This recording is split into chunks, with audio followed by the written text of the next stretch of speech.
नमस्कार दोस्तों, कैसे हैं आप सभी लोग। और आप ठीक ठाक होंगे। क्लास 12 के हम लोगों ने लगभग 3 चैप्टर आपने देखा ही था। रिप्रोडक्शन इन फ्लावरिंग प्लांट था, उसमें आप लोगों ने देखा था बायोटेक्नोलॉजी था, बायोटेक्नोलॉजी की एप्लीकेशन आपने देखा था। अब आज हम बात करने वाले हैं मॉलिक्यूलर इनहेरिटेंस, ठीक है ना। तो मॉलिक्यूलर बेसिस ऑफ इनहेरिटेंस के बारे में आज बात करेंगे, जिसमें कुछ इंपॉर्टेंट टॉपिक्स होंगे। जैसे कि आज हम बात करेंगे न्यूक्लिक एसिड के विषय में। न्यूक्लिक एसिड क्या होता है? तो न्यूक्लिक एसिड आप जानते हैं कि लिविंग ऑर्गेनिज्म में 2 होते हैं, डीएनए होता है, आरएनए होता है। डीएनए और आरएनए जो होता है, इन्हीं के बारे में आज हम बात करेंगे कि वास्तव में डीएनए क्या है, किन चीजों से मिलकर बना होता है और कैसे ये हमारे लिए इंपॉर्टेंट होता है, कैसे ये जेनेटिक मटेरियल को अपने पास क्या करता है, स्टोर करता है एंड कैरी करता है from the one generation to another generation के लिए। तो इन्हीं सारी बातों के इन्हीं सबको लेकर के हम आज चर्चा करने वाले हैं। तो आइए हम लोग लेट नहीं करते हैं, इसको देखते हैं। आप लोग बुक और अपने नोट्स निकाल लीजिए और एक पेन निकाल के बैठ जाइए। हम कुछ इंपॉर्टेंट बातें लिखाएंगे, उसको लिखते रहेंगे। तो लिखते रहना, आप टॉपिक डाल लेंगे, हेडिंग, चैप्टर का नाम molecular basis of inheritance. Molecular basis of inheritance, ठीक है ना, जिसमें हम आज बात करने वाले हैं इसमें न्यूक्लिक एसिड के बारे में। न्यूक्लिक एसिड, अब यहां पर हम बात करने वाले हैं। It is found in living organism 2 type.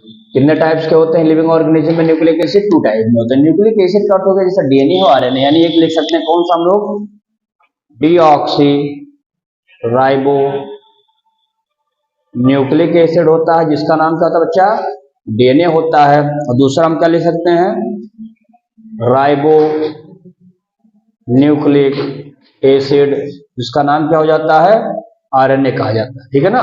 अब डीएनए एक प्रकार से हम लोग क्या कहते हैं, जेनेटिक मटेरियल होता है। उसी के बारे में दूसरा पॉइंट मैं लिख देता हूं, इसके बारे में अगला देखेंगे। DNA is a genetic material in most of organism and RNA is also act as genetic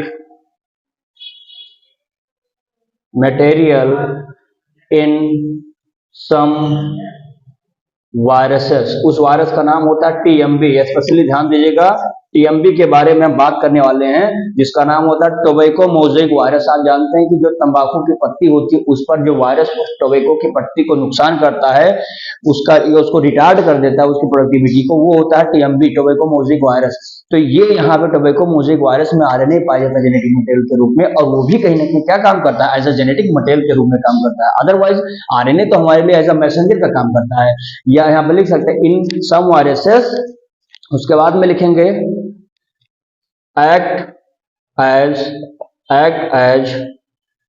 messenger, comma function as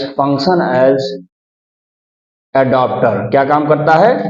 adapter के रूप में काम करता है। तो यानी जो आरएनए का मेन फंक्शन होता है, ये होता है मैसेंजर का काम होता है। क्या, किस चीज का मैसेज करना, कि वो क्या बनाना चाहता है, प्रोटीन बनाना चाहता है, तो ये मैसेज करता है या फिर अडॉप्ट करता है। एडॉप्टर का काम होता है, जो ट्रांसफर आरएनए वाले में आपको बताया गया था, तो वो यहाँ पर अडॉप्ट करने का काम होता है। अब यहाँ पर हम बात करते हैं स्पेशली डीएनए के बारे में कि डीएनए होता क्या है। तो देखेंगे, इसका नाम आपको पता हो गया, डीऑक्सीराइबोन्यूक्लिक एसिड। लिख देता हूं एक बार, डीऑक्सी राइबो न्यूक्लिक एसिड, ये इसका फुल फॉर्म हो जाता है। तो यहां पर आप चाहिए तो लिख सकते हैं, DNA is a large polymer of deoxy ribo nucleotides. अब देखिए, डीऑक्सीराइबोन्यूक्लियोटाइड, बहुत सारे न्यूक्लियोटाइड आपस में क्या होता है, जुड़ते चले जाते हैं। इसी को हम लोग पॉलीन्यूक्लियोटाइड भी कह सकते हैं, कि इतने ज्यादा संख्याओं में जुड़ते चले जाते हैं, ठीक है ना। यहां पर एक पॉइंट दूसरा बनाइए, इसलिए length of DNA usually defined as the number of the number of the number of nucleotide bracket में लिखेंगे बेस पेयर। यानी यहां पर आप ये बता सकते हैं कि अगर हम किसी डीएनए की लेंथ को नापना चाहते हैं, कितना बड़ा डीएनए किसी व्यक्ति या किसी एनिमल या किसी लिविंग में, तो हम ये जानना चाहेंगे सबसे पहले इसके अंदर कितने ज्यादा न्यूक्लियोटाइड होते हैं, यानी बेस पेयर कितना होता है, ये देखना चाहते हैं। जैसे अभी हम बताने वाले हैं बैक्टीरियोफेज में, तो बैक्टीरियोफेज की दो स्पीसीज यहाँ पर हम बात करेंगे, साई 174 की बात करेंगे और बैक्टीरियोफेज लैम्डा की बात करेंगे। जैसे यहाँ पर चाहिए तो आप लिख सकते हैं तीसरे पॉइंट में चाहो तो, बैक्टीरियोफेज एक इसकी जाति है बैक्टीरियोफेज, इसका नाम क्या है साई 174 हैव, क्या होता है या ऐसे लिख लो 174 इज स्मॉल टेललेस होते हैं। ये कैसे होते हैं, टेललेस होते हैं। और इसका जो मैक्सिमम डायमीटर दिखा दीजिए, मैक्सिमम डायमीटर कितना हो जाएगा, लगभग 320 एंगस्ट्रॉम हो जाएगा। और इसमें आप बता सकते हैं क्या हो सकते हैं, ये 320 एंगस्ट्रॉम के बारे में आप बता सकते हैं कि ये जो है इंपॉर्टेंट ये है, इसीलिए इसको मैं लिख लिया सिंगल स्ट्रैंड। ये सबसे इंपॉर्टेंट है, कई मतलब एग्जाम में आया कि bacteriophage Sai 174 is the double strand और सिंगल स्ट्रैंड, तो इसमें हमने क्या लिख दिया सिंगल स्ट्रैंड। इसका एक शॉर्ट फॉर्म ऐसा भी लिखा जाता है, ध्यान दीजिएगा, सिंगल स्ट्रैंड होता है। हैज कितना होता है इसके पास 5386 यानी 5386, इतना ज्यादा। ये कैसे होते हैं सिंगल, इसको लिख सकते हैं क्या न्यूक्लियोटाइड। क्यों ऐसा, क्योंकि इसके पास सिंगल स्ट्रैंड होता है, तो यहां पर हम इसको काउंट किसमें करें, न्यूक्लियोटाइड के रूप में काउंट कर रहे हैं। तो ये अगर पूछा जाता है कि बैक्टीरियोफेज के केसेस में कितने होते हैं बैक्टीरियोफेज साई 174 में, तो बता देंगे 5386, ठीक है ना। इतना ज्यादा हम बता सकते हैं कि इसके पास न्यूक्लियोटाइड होता है, तो इसकी लेंथ हमें कंफर्म होगी। अब हम जानना चाहते हैं कि इसी की एक दूसरी स्पीसीज है, यानी यहाँ चौथा पॉइंट आप लिख सकते हैं चाहो तो, यहाँ पर नाम हो जाएगा बैक्टीरियोफेज लैम्डा। इसमें लिख सकते हैं क्या है ये, तो लिखेंगे नॉन कॉन्ट्रैक्टाइल, फिर लिख सकते हैं इसमें टेल्ड भी पाया जाता है, टेल्ड वाला फेज होता है। साथ ही साथ बता देंगे ये इन्फेक्शन दिक्कत है, भी ध्यान दीजिएगा, इन्फेक्शन करने वाला पूछा जाएगा कौन सा इसमें है, तो ये हमारा जो सिंगल स्ट्रैंड वाला था ये तो है ही है थोड़ा बहुत, लेकिन जो बैक्टीरियोफेज वाला ये ज्यादा होता है, ठीक है ना। इसमें बता देंगे है कितने होते हैं 48502, ठीक है ना। इतना ज्यादा हमारे पास क्या होता है न्यूक्लियोटाइड होते हैं किसके केस में, तो इसमें बता देंगे बैक्टीरियोफेज लैम्डा के केस में, ये इंपॉर्टेंट है। अब इसमें एक पॉइंट और इसमें लिख सकते हैं आप, पांचवा पॉइंट देखेंगे भाई, एक होता है बैक्टीरियोफेज, तो आपने देख ही लिया। ई कोलाई का नाम आपने सुना है, ई कोलाई का फुल फॉर्म क्या होता है एक्सक्रेचिया कोलाई। इसमें आप देखेंगे तो 6 पॉइंट कितना 4.6 इंटू 10 का पावर कितना हो जाएगा 6 बेस पेयर। अब इसका ये के कंटेंट आपको याद करना पड़ेगा कि ई कोलाई के केसेस में कितने हैं 4.6 × 10 का पावर 6 बेस पेयर होता है। बैक्टीरियोफेज लैम्डा वाले स्पीसीज में कितने हैं, तो इसमें बताएंगे 48502 पेयर हैं। उसके बाद में अगर पूछा जाएगा सिंगल स्ट्रैंड वाला जो हमारा, यानी जिसको हमने क्या कहा था साई 174 वाला, उसमें कितने हैं 5386 है, ठीक ना। ऐसे यहाँ पर एक लिख सकते हैं हम लोगों में हैप्लॉइड कंटेंट ऑफ, इसमें हैप्लॉइड कंटेंट ऑफ ह्यूमन, हाँ हैप्लॉइड कंटेंट ऑफ ह्यूमन में आप डैश करके यहाँ कितना बता सकते हैं बेटा, यहाँ बता सकते हैं कि 3.3 × 10 का पावर 9 बेस पेयर, इतना ज्यादा हम लोगों के अंदर होता है, जो चीज यहाँ पर आप लिख सकते हैं। तो इसको आप स्क्रीनशॉट लीजिए जल्दी से। चलिए भाई अब आगे इसमें देख लेते हैं स्ट्रक्चर ऑफ पॉलीन्यूक्लियोटाइड चैन। यानी हम इसमें बात करने वाले हैं कि जो पॉलीन्यूक्लियोटाइड आपने जो बताया कि पूरा का पूरा डीएनए जो होता है एक पॉलीन्यूक्लियोटाइड का चेन होता है, तो उस चेन की क्या विशेषताएं हैं, क्या क्वालिटी, किन किन चीजों से मिलकर बना है, उसी के बारे में हम लोग इस पर बात करने वाले हैं। तो इसमें लिख सकते हैं आप एक पॉइंट में, nucleotide of the basic unit of, किसकी होती है, unit of polynucleotide, polynucleotide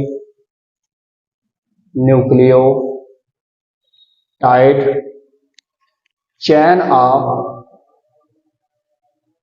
of DNA या फिर आरएनए। एक प्रकार से जो न्यूक्लियोटाइड है वो हमारा क्या है, पॉलीन्यूक्लियोटाइड का एक चेन होता है, एक छोटी सी यूनिट होती है पूरे चेन की, चाहे वो डीएनए का चेन होगा चाहे वो आरएनए का होगा। ध्यान दीजिएगा इसमें एक पॉइंट इसमें और लिखते चलेंगे। इसमें दूसरा point, each nucleotide is composed, किससे बनते हैं, कंपोज्ड ऑफ 3 थिंग्स, या 3 कंपोनेंट कर लीजिए, 3 कंपोनेंट्स। अब वो 3 कंपोनेंट्स का नाम यहां पर आपको बताने वाले हैं, ध्यान से देखिएगा। पहला हो जाएगा नाइट्रोजनस बेस, नाइट्रोजनस बेस आपको पता होगा। दूसरा हो जाएगा इसमें क्या नाम है उसका, पेंटोज शुगर। तीसरा हमारा कौन सा हो जाएगा भाई, फास्फोरिक एसिड, क्या हो जाएगा, फास्फोरिक एसिड हो जाएगा, ठीक है ना। अब यहां पर नाइट्रोजनस बेस होता है, पेंटोज शुगर है। पेंटोज शुगर आप जानते हैं एक डीएनए में भी होता है, एक आरएनए में होता है। एक होता है हमारा नाइट्रोजनस बेस। अब नाइट्रोजनस बेस 2 प्रकार के होते हैं, एक होता है पिरिमिडीन, एक होता है प्यूरिन। ये ध्यान दीजिएगा, यहीं पे मेन कॉन्सेप्ट है यहां पर, ठीक है ना। तो आगे अभी आने वाला उसको बताते चलेंगे। अब इसमें हम लोग बात करने वाले हैं नाइट्रोजनस बेस की,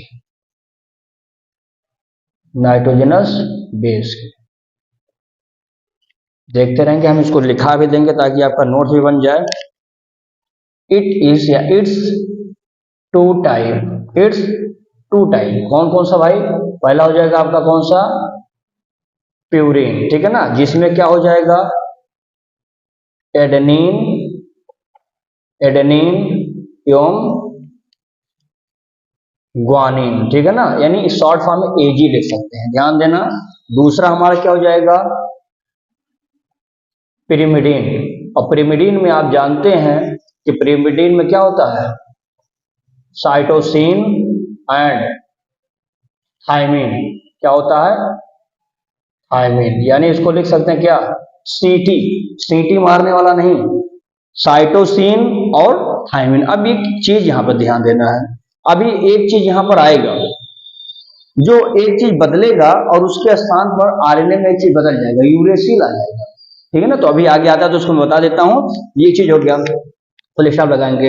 एक चीज और लिख लेंगे, चाहो तो यहां पे नोट बना देता हूं, यूरेसिल इज ओनली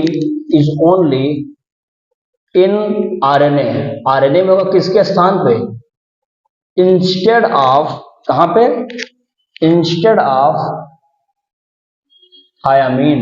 अब ये बहुत इंपॉर्टेंट प्रश्न आपके लिए बना कि भाई डीएनए और RNA on the basis of nitrogenous base क्या समान होते हैं, क्या इक्वल होते हैं, नहीं, both are the same, but on the basis of the uracil आ जाता है कहां पर, on the basis of the thymine. जहां डीएनए में थायमीन है वहां आरएनए में क्या आ गया, यूरेसिल आ गया है। सिर्फ एक यही अंतर है इसमें, और कोई डिफरेंस नहीं भाई। फिर देखेंगे दूसरी बात हम समझ लेंगे यहां पे, नाइट्रोजनस बेस इज लिंक्ड कहां पे, लिंक्ड टू द, किससे, टू द पेंटोज शुगर यानी जो हमारा नाइट्रोजनस वाला बेस है, यानी हम कह सकते हैं कि ये जो नाइट्रोजनस बेस ये है किससे पेंटोस शुगर से, यानी इनके इनके बीच की बॉन्ड की बात मैं कर रहा हूं, इसीलिए मैं इसको ऊपर लिख दूं ताकि ये कनेक्ट कर सकें आप। तो लिखा मैंने nitrogenous base is link to the किसके साथ, पेंटोस शुगर। किसके साथ जुड़ेगा वही चीज आपको बताना है कि उसका नाम क्या हो जाएगा, तो लिख देंगे पेंटोस शुगर बाई बाई उसका नाम लिख देंगे यहां पर, क्या नाम हो जाएगा भाई, एन ग्लाइको ग्लाइकोसिडिक लिंकेज। ये बहुत इंपॉर्टेंट है भाई कि एन ग्लाइकोसिडिक लिंकेज किसके बीच में होता है, यहां पर नाइट्रोजनस बेस और इनके पेंटोस शुगर को आपको जोड़ना है तो आपको एक बॉन्ड क्रिएट करना पड़ेगा, उस बॉन्ड का नाम पड़ जाएगा एन ग्लाइकोसिडिक लिंकेज। आगे देखेंगे, और वो जब जैसे जुड़ जाएगा तो एक चीज बन जाएगा, इन दोनों के बॉन्ड जब जोड़ते हैं तो एक चीज बनेगा, चाहो तो यहां पर लिख लो, to form nucleoside, to form nucleoside हो जाएगा, ठीक है ना। तो यानी कि जब हमारे नाइट्रोजनस बेस और पेंटोस शुगर जुड़ते हैं तो क्या बनाता है, न्यूक्लियोसाइड। अब यहां पर ध्यान देना, ये साइड है, हमने यहां पर न्यूक्लियोसाइड नहीं कहा है, तो सॉरी न्यूक्लियोटाइड नहीं कहा है, न्यूक्लियोसाइड कहा है। जब टाइड लग जाएगा लास्ट में तब जान जाना कि इसमें नाइट्रोजनस बेस, पेंटोस शुगर और फास्फोरिक एसिड भी आकर के जुड़ गया है। यानी when the these three component are completely connect to each other to form another complex is called as the nucleotide. Clear है। अभी आते हैं आगे देख लेंगे इसमें टू फॉर्म, ये यहां पर लिख लीजिए, हाँ चलो, टू फॉर्म क्या बनाता है, टू फॉर्म न्यूक्लियोसाइड, और यही लिख लो चाहे व्हेन द, जो भी मैंने समझाया है, व्हेन द फास्फेट ग्रुप, यानी इसका लिख लेंगे यहाँ पे H3PO4, क्या होता है H3PO4, ये फास्फेट ग्रुप, फास्फोरिक एसिड का हमने फार्मूला भी लिख दिया है। तो लिखा मैंने कि when the phosphate group is, ठीक है ना, आर क्या हो जाएंगे, अटैच, आर अटैच्ड कहां से, to 5 prime OH of nucleoside through किससे जुड़ेगा, थ्रू फास्फो डायस्टर लिंकेज, और क्या बनाएगा, लिंकेज टू फॉर्म न्यूक्लियोटाइड, यानी ये क्या बन जाएगा, न्यूक्लियोटाइड। अब एक प्रश्न यहां बढ़िया बना आपका कि अगर फास्फोरिक एसिड, सबसे पहले प्रश्न आएगा कि where the phosphoric acid are attached in the nucleoside, तो आप बताएंगे 5 प्राइम का जो OH वाला समूह होता है वहां पर क्या जाता है, 5 जो प्राइम है उसका OH समूह से जाकर के हमारा जुड़ जाता है फास्फोरिक एसिड, और फिर किससे जुड़ेगा, जैसे मैं यहां बताता हूं, जैसे मान लो कि हमारा H3PO4 है, अब इसको जोड़ना है, अब ये जुड़े कहां गए, न्यूक्लियोसाइड से जुड़ेगा। अब एक कॉम्प्लेक्स मान लेते हैं कि हमारा एक कॉम्प्लेक्स बना है, ठीक है ना, ये कॉम्प्लेक्स जोड़ा है जो कि न्यूक्लियोसाइड है, और सपोज मान लेते हैं कि ये इसका 5 प्राइम है और 5 प्राइम का ये OH वाला समूह है, तो ये जिस बॉन्ड से फास्फोरिक एसिड आकर के यहीं पर जुड़ जाएगा, और किससे जुड़ रहा है उस बॉन्ड का नाम मैंने लिख दिया है, देखिए फास्फोडाइस्टर लिंकेज। और जैसे ही फास्फोरिक एसिड इसके 5वें वाले प्राइम के OH बॉन्ड से जुड़ता है, OH पर जुड़ेगा फास्फोडाइस्टर लिंकेज के माध्यम से, तुरंत ये कन्वर्ट हो जाएगा किसमें, न्यूक्लियोटाइड में कन्वर्ट हो जाएगा। इतनी बात समझ में आ रही होगी आपको, ठीक है ना। एक पॉइंट यहां छेद और लिख लेते हैं, यहीं पर लिख लो चाहो तो भाई, लिख देता हूं, the nucleoside are joint through, किससे जोड़ते हैं, ज्वाइंट थ्रू, कैसे जोड़ेंगे, 3 to 5 प्राइम पर किससे जोड़ेंगे,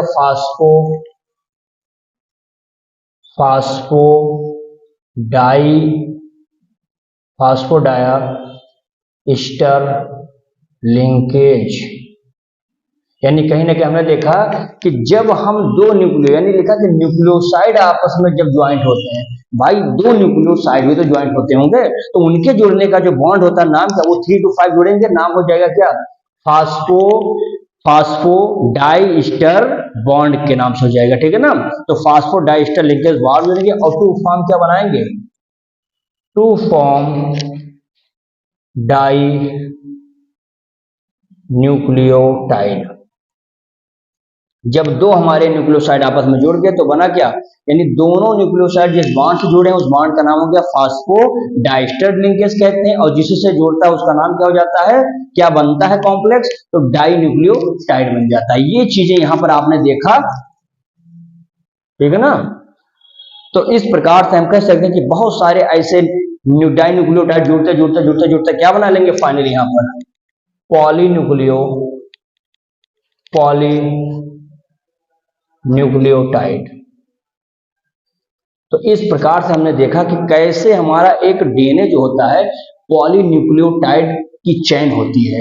ऐसे ये सब मिल करके हमारे देखेंगे कि जितने भी चीज यहाँ पर जुड़ी हुई हैं, जब ये सब आपस में न्यूक्लियोटाइड जुड़ती चली जाती हैं, बहुत सारे होंगे, यानी कि बहुत सारे जब न्यूक्लियोटाइड आपस में क्या करेंगी, जुड़ जाएंगी, तो ये जब बहुत सारे पॉलीन्यूक्लियोटाइड जुड़ते हैं तो बना देते हैं क्या, पॉलीन्यूक्लियोटाइड बना देते हैं। तो अभी हमने बताया कि डीएनए क्या होता है, उसके बारे में आपने देख लिया, इसका स्क्रीनशॉट ले लीजिए आप चाहिए तो।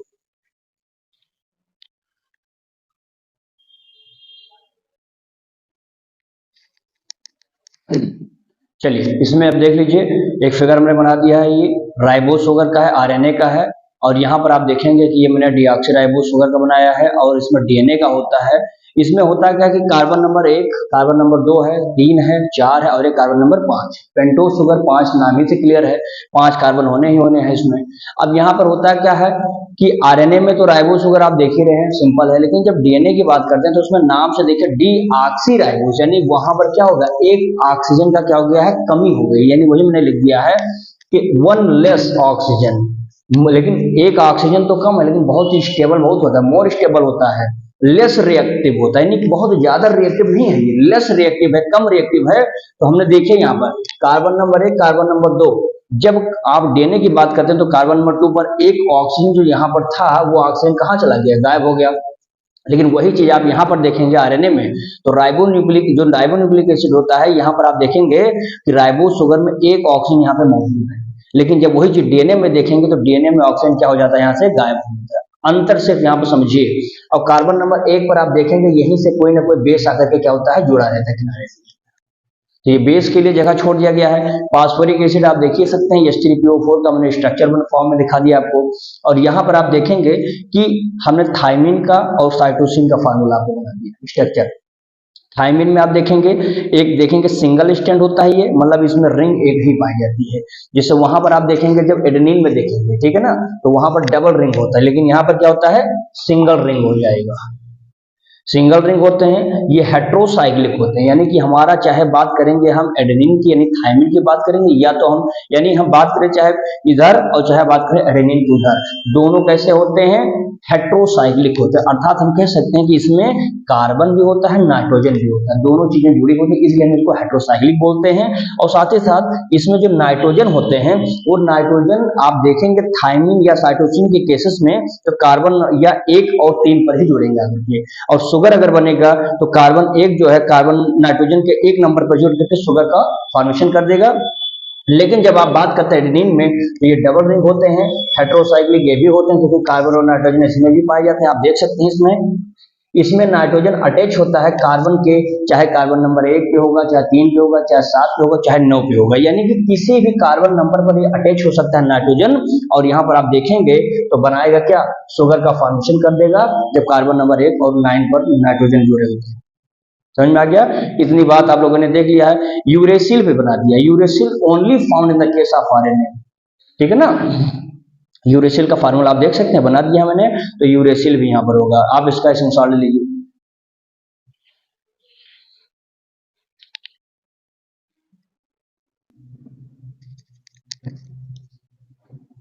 चलिए इसमें देख लेंगे भाई, इसमें मैंने एक बना दिया है ताकि आपको समझ में आ जाए। जैसे कि हमने पेंटोस शुगर ले लिया है और यहाँ पर आपने देखा है कि मैंने अभी बताया था ना कि ये कार्बन नंबर 1 होता है, 2 होता है, 3 होता है, ये 4 होता है, और ये 4 हो गया, ये 5 हो गया, ठीक है ना। 5वें कार्बन नंबर से कोई ना कोई फास्फेट ग्रुप क्या होता है आकर के जुड़ जाता है।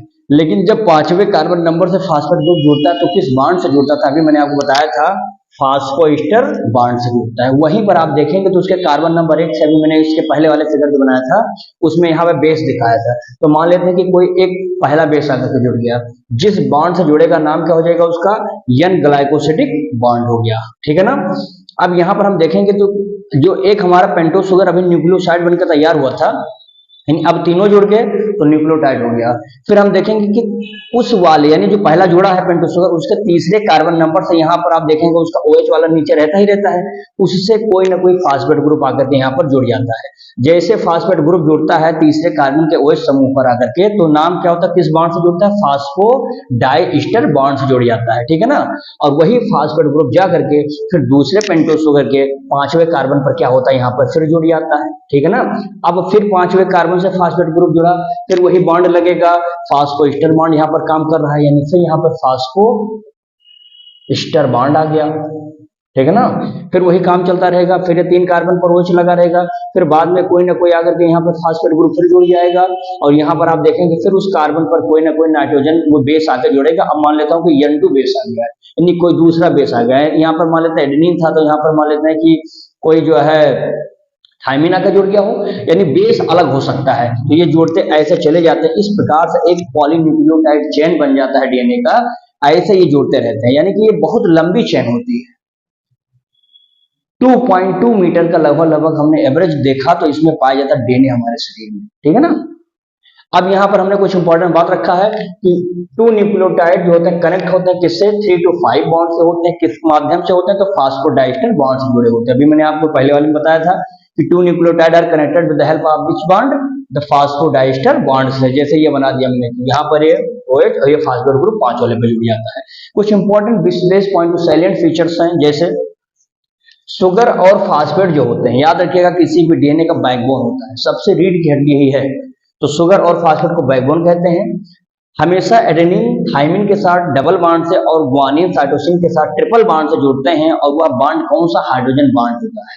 ये क्यों ट्रिपल बॉन्ड से लगता है, क्योंकि इनकी स्टेबिलिटी मजबूत बहुत ज्यादा होती है, स्टेबिलिटी यानी इनकी स्टेबिलिटी और स्ट्रॉन्ग करने के लिए रिएक्टिव होता है, रिएक्शन करके टूट न जाए, इसलिए इनके बीच में बॉन्ड 3 हो गया है, और ये 3 हाइड्रोजन बॉन्ड यहाँ मिल करके तब इसको रोकते हैं, ठीक है ना। राइट, ये हमेशा डबल हेलिक्स डीएनए जब आप पढ़ेंगे तो राइट हैंडेड कॉइलिंग इसकी होती है, ये भी ध्यान रखिएगा। और यहाँ पर 5 प्राइम पर फास्फेट ग्रुप और 3 प्राइम पर OH समूह होता है, और जब 3 प्राइम पर OH ग्रुप हो जाता है, 5 प्राइम पर फास्फेट ग्रुप हो जाता है, that is anti parallel chain, ठीक है ना। लिखा है एक बेस पेयर जो होता है एबव होता है दूसरे के ऊपर, यानी एक बेस पेयर दूसरे बेस पेयर तीसरे बेस पेयर के जो ये एबव चलते चले जाते हैं, तो उनके बीच में कुछ उनका डिफ्रैक्शन होता है, तो डिफरेंस किसने का है, 360 डिग्री का डिफरेंस होता है प्रत्येक बेस पेयर का, ध्यान दीजिएगा। डीएनए को डिस्कवर किसने किया था बेटा, तो वाटसन एंड क्रिक्स 1953 में the first of all he has discovered, they discovered, ठीक है ना। देखिए double helix shape due to work of Franklin and Wilkins, ये लोग डबल हेलिक्स उसी समय हुआ था, स्टडी उसका हुआ था जब 2 साइंटिस्ट जो समय थे, दोनों का नाम आपको बता दे रहा हूं, एक है हमारे फ्रैंकलिन थे और एक हमारे कौन थे, विल्किंस थे। ये लोग क्या कर रहे थे कि एक्सरे डिफ्रैक्शन डाटा क्रिएट कर रहे थे, डीएनए का पूरा अध्ययन जब वो कर रहे थे, तो एक्सरे डिफ्रैक्शन के माध्यम से इन लोगों ने क्या काम किया था कि अपनी खोज किए थे। और उसी बीच में एक साइंटिस्ट और भी थे जिसका नाम था चारगाफ, तो ये चारगाफ ऑब्जर्वेशन भी उसी समय आया था। चारगाफ ऑब्जर्वेशन में कुछ और नहीं था, इन्होंने कहा कि purine is equal to pyrimidine, यानी अगर हम प्यूरिन की बात करते हैं, यानी इन्होंने कहा कि अगर हमारे पास Ag है तो ये हमेशा Tc के बराबर होगा, यानी the ratio of base pair will be equal to each other, दोनों साइड में रेशियो बराबर होता है डीएनए में, ऐसी बात चारगाफ साहब ने कहा था, तो इनका ऑब्जर्वेशन भी इसी बीच में रखा गया था। और यहाँ पर देखेंगे कि जो हमारा न्यूक्लिक एसिड था ये डीएनए के अंदर, सॉरी न्यूक्लियस के अंदर था, इसीलिए इसका नाम पड़ गया था क्या, न्यूक्लियन भी कहा जाता है इसको। तो यही न्यूक्लियन के बारे में डीएनए और आरएनए के विषय में हम लोगों ने पढ़ा कि न्यूक्लिक एसिड हमारा डीएनए और आरएनए होता है। इसका स्क्रीनशॉट लीजिए।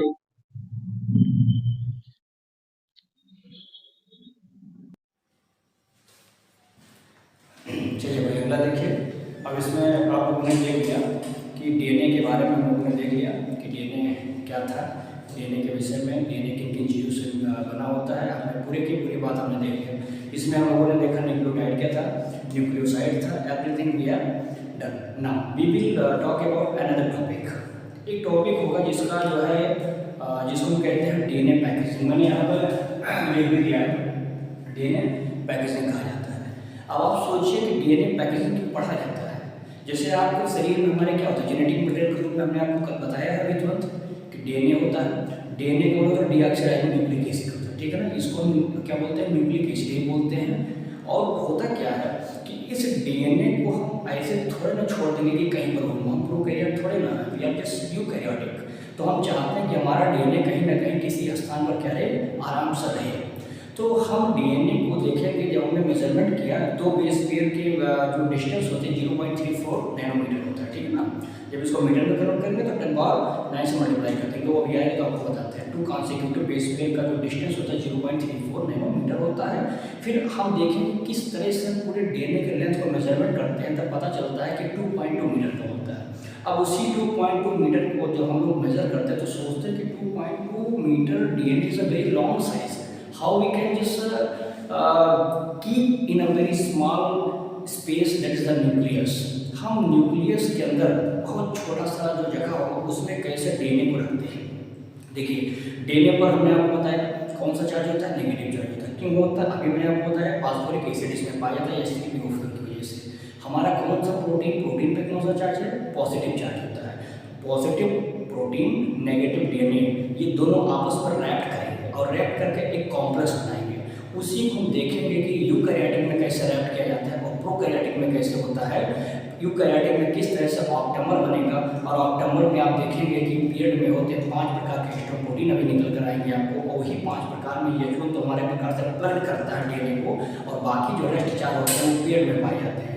तो 4 और 4 कितने होंगे, 8, ये ऑक्टेमर बना लेते हैं, ठीक है ना। तो उसी की बात करने वाले हैं। तो आप लोग नोट अपना कॉपी निकाल लीजिए, पेन निकालिए, मैं लिखूंगा भी, आप लिखते रहेंगे जरा सा, ठीक है ना। देखेंगे इसमें the distance between two consecutive base pair is कितना हो जाएगा 0.34 नैनोमीटर हो जाएगा, ठीक है ना। फिर यहाँ लिख सकते हैं total length of double helix DNA कितना होता है, इन ए, यहाँ पर लिखिए इन ए टिपिकल, कहाँ पे, टिपिकल मैमेरियन सेल, मैमेरियन सेल कितना हो जाएगा इसका, is calculated total number of base pair. इसको बेस पेयर को कहाँ कर देंगे, total number of base pair multiply, क्या कर देंगे इसमें, हाँ मल्टीप्लाई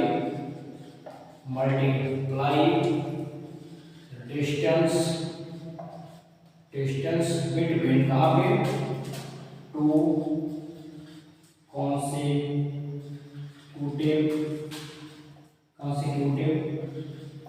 बेस पेयर। और कितना होता है बेस पेयर यहाँ पर बता देंगे, दैट इज कितना हो जाएगा 6.6 गुणे 10 का पावर कितना हो जाएगा 9। बेस पेयर को हम मल्टीप्लाई कर देंगे किससे, 0.34 नैनोमीटर। और इसी नैनोमीटर को हम जानने के मीटर में कन्वर्ट हो जाए तो इसको मल्टीप्लाई कर देंगे किससे, यहाँ पर ले देंगे 6.6 गुणे 10 का power 9 base pair multiply 0.34 into 10 का पावर कितना हो जाएगा ये 9 बेस पेयर। अब यहाँ पर आप देखेंगे, अब ये हो जाएगा हमारा क्या, नैनोमीटर मीटर में कर देंगे बेस पेयर। यानी हमने आपको बताया था कि किसी भी हैप्लॉइड जो हम लोगों का जो एक प्रकार से होते हैं हम लोगों में कितना होता था, तो 3.3 था। लेकिन जब हम देखेंगे हमारे बॉडी जो होती है डिप्लॉइड में, जब देखेंगे तो डिप्लॉइड सेल में क्या हो जाएगा, उसका गुना, यानी कि 6.6 इंटू 10 पावर 9 बेस पेयर होता है। और इस बेस पेयर को हम करते थे, जैसे डीएनए जब आप पढ़ते हैं तो डीएनए में होता क्या है कि जो दो यहाँ जैसे AGTC ये सब लगे होते हैं, तो ये दो कॉन्सिक्यूटिव क्या है, बेस पेयर होते हैं।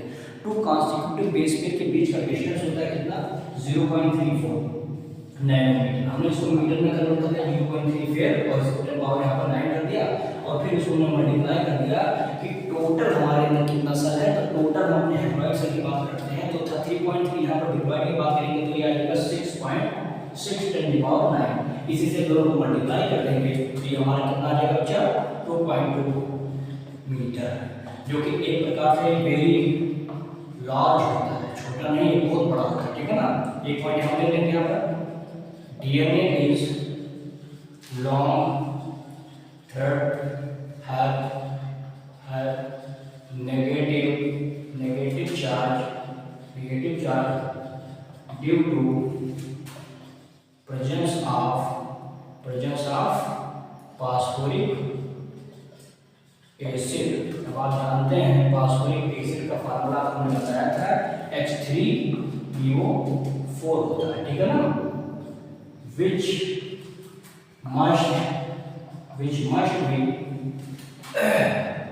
must be packaged in nucleus। तो कितना न्यूक्लियस, 10 का पावर -6 हो जाएगा मीटर, जो कि लिख लेंगे यहाँ पे वेरी शॉर्ट। अब आप सोचिए कि 10 पावर -6 मीटर है क्या न्यूक्लियस का साइज, और इसका डीएनए का कितना है, तो डीएनए का मतलब है 2.2 मीटर। तो एक छोटे से जगह में डीएनए को कैसे एडजस्ट किया जाता है, इसी को डीएनए पैकेजिंग कहते हैं। जैसे होता क्या है कि आपने पतंग उड़ाया, उड़ाते क्या है, उड़ाते नहीं होंगे हैं, तो आप जब पतंग उड़ाते हैं तो देखिए न जाने कितना डिस्टेंस तक आप पतंग उड़ा ले जाते हैं, यानी उसमें जाता है कि आपका जो धागा होता है कितना बड़ा धागा होता है, लेकिन उस धागा जो है एक प्रकार से मान लीजिए धागा हमारा डीएनए है, उस पर नेगेटिव चार्ज है। लेकिन हम चाहते हैं कि अब पतंग का टाइम हो गया है और पिताजी आपको बुला रहे हैं, अब किसी तरह से आप जल्दी जल्दी उसको क्या करना चाहते हैं कि सिमटा लें किसी तरह से। तो आप करते हैं कि आपके पास एक होता है चरखा, उस चरखे में आप क्या करते हैं, सर्कुलेट करना शुरू कर देते हैं, डीएनए रैप करना शुरू कर देते हैं।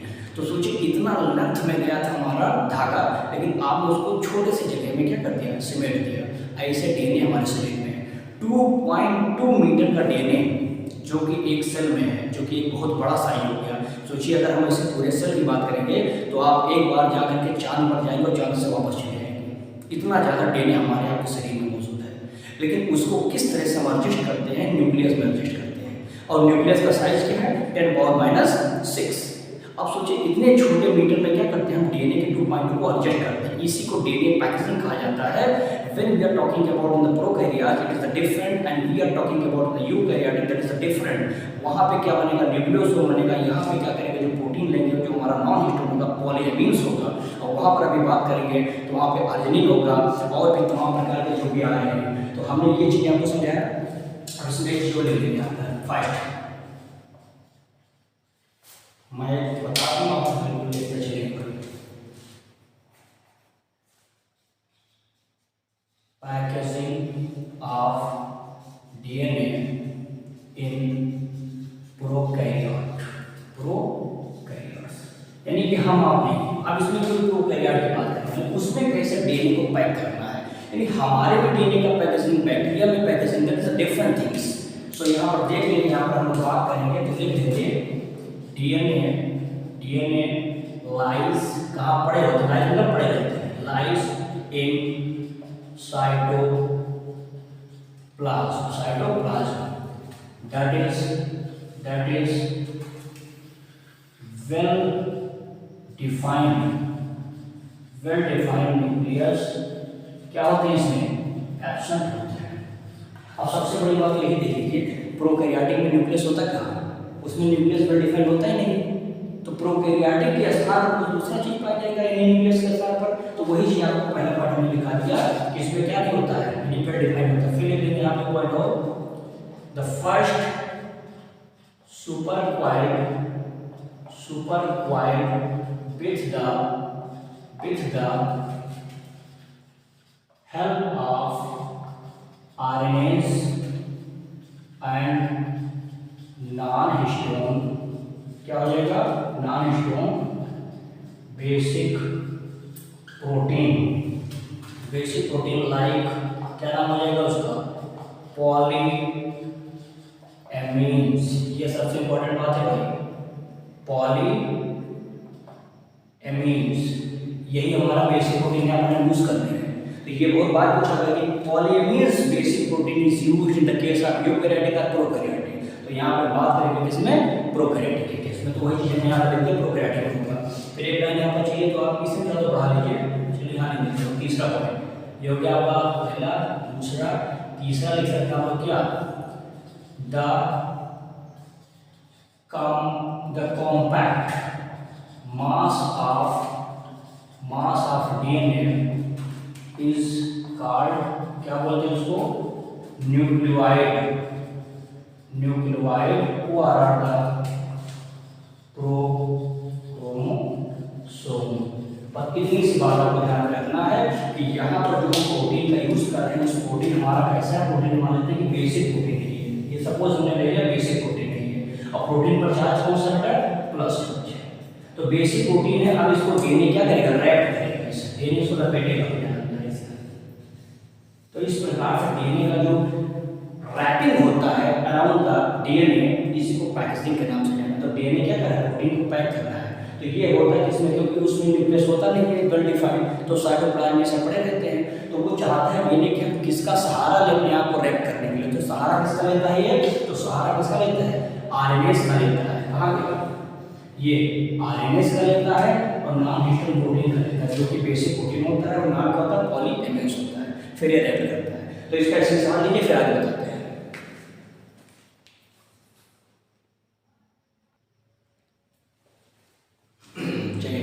अब हम लोग बात करने वाले हैं किसका, packaging of DNA in the eukaryotic. Prokaryotic समझ में आ गया।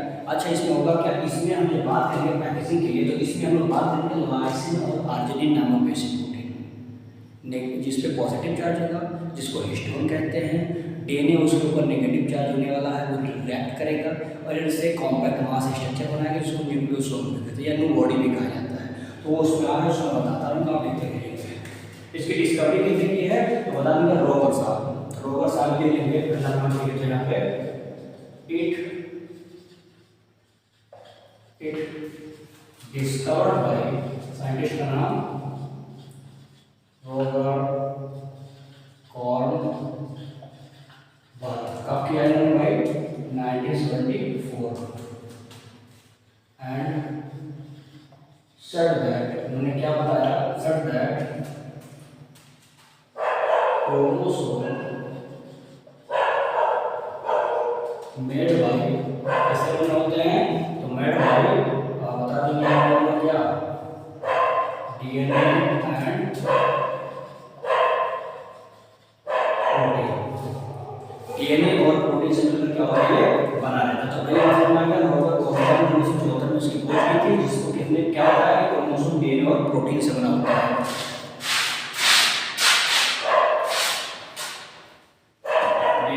से मिलकर बने होते हैं, ठीक है ना। दूसरे को हम बात करेंगे यहाँ पे,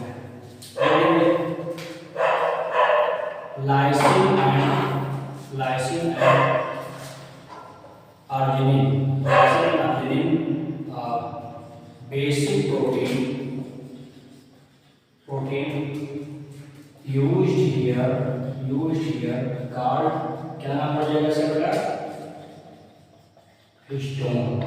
ये बहुत इंपॉर्टेंट पॉइंट है कि यूकैरियोटिक में कौन से बेसिक प्रोटीन यूज करते हैं, तो नाम हो जाएगा क्या, लाइसिन होता है और कौन सा होता है, आर्जिनिन होता है। ये ध्यान रखिएगा।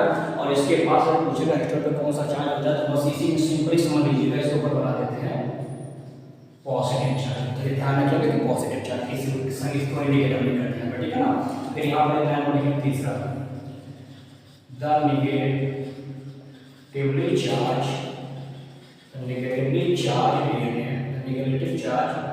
डीएनए मॉलिक्यूल क्या करता है, wrap around the positive charge protein. Bracket में यहाँ ले लीजिएगा, मैं चाहता हूँ ताकि याद रहे, प्रोटीन हिस्टोन टू फॉर्म, क्या बनाता है, to form a complex complex structure क्या नाम हो जाएगा? Called nucleosome. क्या नाम हो जाएगा? न्यूक्लियोसोम। ये ध्यान दीजिएगा। तो ये जो न्यूक्लियोसोम का फॉर्मेशन हुआ है कौन किया है? इसके द्वारा हुआ है। इसी में एक पॉइंट मैं आपको बता देता हूँ, ये आप थोड़ी ज़्यादा नहीं गई इसमें। इट इज एनी न्यूक्लियोसोम के बाद में करूँगा। It is 5 type. क्या होता है ये? 5 टाइप होता है। 5 टाइप होते हैं। चलिए तो इसमें आप नाम लीजिए 5 टाइप। चाहिए तो इसमें नाम लीजिए H1, H2A, H3, H4 और यहाँ पे H2B भी कर दीजिएगा। H2B, H3, H4। अच्छा इसमें होता क्या है? इसको छोड़ दीजिएगा एंड रिमेन। ये सब क्या होते हैं? पेयर में होते हैं। ये जोड़े में पाए यानी 1 2 3 4 है। इसका काम होता है कि डीएनए के मॉलिक्यूल को ऐसे डीएनए मॉलिक्यूल के लिए प्लग करता है, जोड़ने का काम करता है। बाकी रेस्ट जो फोर होते हैं are found in the pair. जोड़े में पाए जाते हैं तो 4 नहीं 8 हो जाएगा। इसी के नाम से इसका नाम हो जाएगा ऑक्टामर। न्यूक्लियोसोम ऑक्टामर के नाम से जाना जाएगा। तो अभी बताने वाला हूँ, ये ध्यान दीजिएगा। अब लिखना नहीं लिखूंगा नहीं सर, बता लीजिएगा। ये 4 पेयर में होते हैं एंड H1 क्या लिखना चाहते हैं लिख दीजिए। H1 ओनली प्लग किसको प्लग करता है? टू डीएनए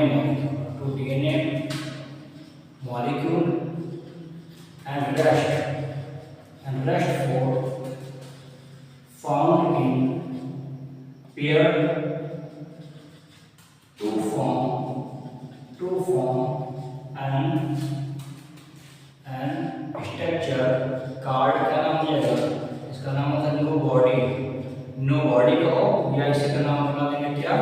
न्यूक्लियोसोम के नाम से जाना जाता है। न्यूक्लियोसोम वही चीजें जो आपको समझाया था। और जिसका नाम नो बॉडी हो सकता है ये इसको मोदी की तरह होता है, ठीक है ना? न्यूक्लियोसोम के नाम से जाना जाता है।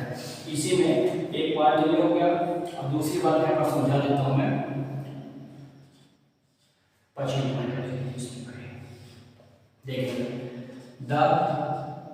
ये से कितने बेस पेयर होते हैं ये बता देते हैं। यहाँ पर 200 बेस पेयर कहाँ पर होते हैं? ऑफ डीएनए हेलिक्स रैप किसको रैप करता है? अराउंड किसके साइड में भाई? यहाँ पर आप बता दीजिए around the nucleosome by 1/3 turn, ठीक है ना? और H1 का काम मैंने आपको बताया कि प्लग करता है, यानी हमें बता दें कि जो डीएनए उसको रैप कर रहा है उसमें कितने बेस पेयर होते हैं? तो 200 बेस पेयर होते हैं। और जब ये डीएनए क्या करता है? रैप करता है तो लगभग एक बार तो चला जाता है और एक बार जब आता है तो 3/4 पर रुक जाता है, यानी इतना समय लेता है उसको रैप करने में। तो ये मतलब आपको समझ आ गया 200 बेस पेयर क्या करता है, ठीक है ना? एक पॉइंट ले लीजिए 6 न्यूक्लियोसोम फॉर्म क्या बनाएंगे? Form the repeating unit of A structure in nucleus. कहाँ पे? इन न्यूक्लियस। कार्ड क्या नाम होता है उसका? क्रोमैटिन होता है, ठीक है ना? तो जब यही न्यूक्लियोसोम बार बार रिपीट करता है न्यूक्लियस में तो उसका नाम क्या पड़ जाता है? यहाँ पे क्रोमैटिन पड़ जाता है, ठीक है ना? आगे देखिए। Now chromatin is packed. कहाँ पे पैक होगा भाई? Packed to form. ये भी तो कुछ बनाएगा। टू फॉर्म क्या बना देगा? To form a solenoid of यहाँ पे क्या लिखा मैंने? Now the chromatin is packed to form a solenoid of 30 nanometre. कितने नैनोमीटर होगा? तो 30 नैनोमीटर डायमीटर। इतनी बात समझ में आई आपको? अब आगे देखेंगे, फुल स्टॉप लगा देंगे। इसका स्क्रीनशॉट जल्दी से लीजिए।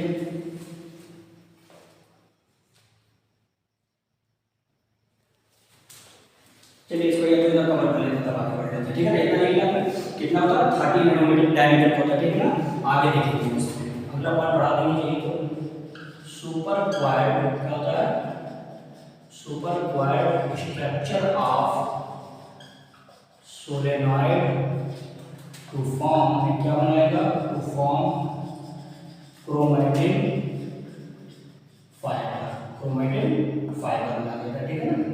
यानी हमने बता दिया कि यही न्यूक्लियोसोम जब रिपीट करता है न्यूक्लियस में तो स्ट्रक्चर बनाता है जिसका नाम होता है क्रोमैटिन, और फिर मैंने बताया कि यही क्रोमैटिन जब पैक्ड हो जाता है तो पैक्ड होकर के क्या बनाता है, ऐसे स्ट्रक्चर बेंडेड हो जाते हैं, बुझ जाते हैं, तो ये बनाता है क्या, एक सोलेनॉइड स्ट्रक्चर बनाता है, ठीक है ना, जिसका 30 नैनोमीटर का डायमीटर होता है, ध्यान दीजिएगा। फिर मैंने कहा कि यही बाद में जो हमारा क्रोमैटिन वाला पार्ट है, सोलेनॉइड वाला होता है, जब ये सुपर कॉइल हो जाता है और बुझ जाता है, तो ये जब सुपर कॉइल बन जाता है तब ये भी एक स्ट्रक्चर बना देता है। उस स्ट्रक्चर आप देखेंगे, structure of solenoid to form था तो क्या बना देता है, क्रोमैटिन, ठीक है ना। और एक जो देख सकते हैं यहाँ पे, चलिए तो लिख लेंगे, इन मेटाफेज स्टेज में जब आप जाते हैं, इन मेटाफेज स्टेज इट कंडेंस, बुझ जाता है, इट कंडेंस टू फॉर्म, क्या बना था वहां पे, क्रोमोसोम बना देता, ठीक है ना। और फिर एक लाइन यहाँ पर चाहिए और बता देंगे, हम बता देंगे कि पैकेजिंग हम करते हैं, packaging of chromatin, chromatin at higher level पर आप जाते हैं, हायर लेवल रिक्वायर, ये क्या चाहता है, रिक्वायर करता है एनएचसी चाहिए उसको, एनएचसी का मतलब होता है नॉन हिस्टोन, ठीक है ना, यहाँ पर लिख लीजिए नॉन हिस्टोन प्रोटीन, ठीक है ना। तो यहाँ पर जब हायर लेवल पर क्या करते हैं, जब पैकेज करते हैं क्रोमैटिन का, तो हायर लेवल पर तो वहाँ पर बहुत सारे एनएचसी की जरूरत पड़ती है। ये एनएचसी कौन सा होता है, याद करिए, आपने नॉन हिस्टोन कहाँ पढ़ा था, प्रोकैरियोट में पढ़ाया, तो प्रोकैरियोट में क्या था, पॉलीएमिड्स, जहाँ पर ले लीजिए, दैट इज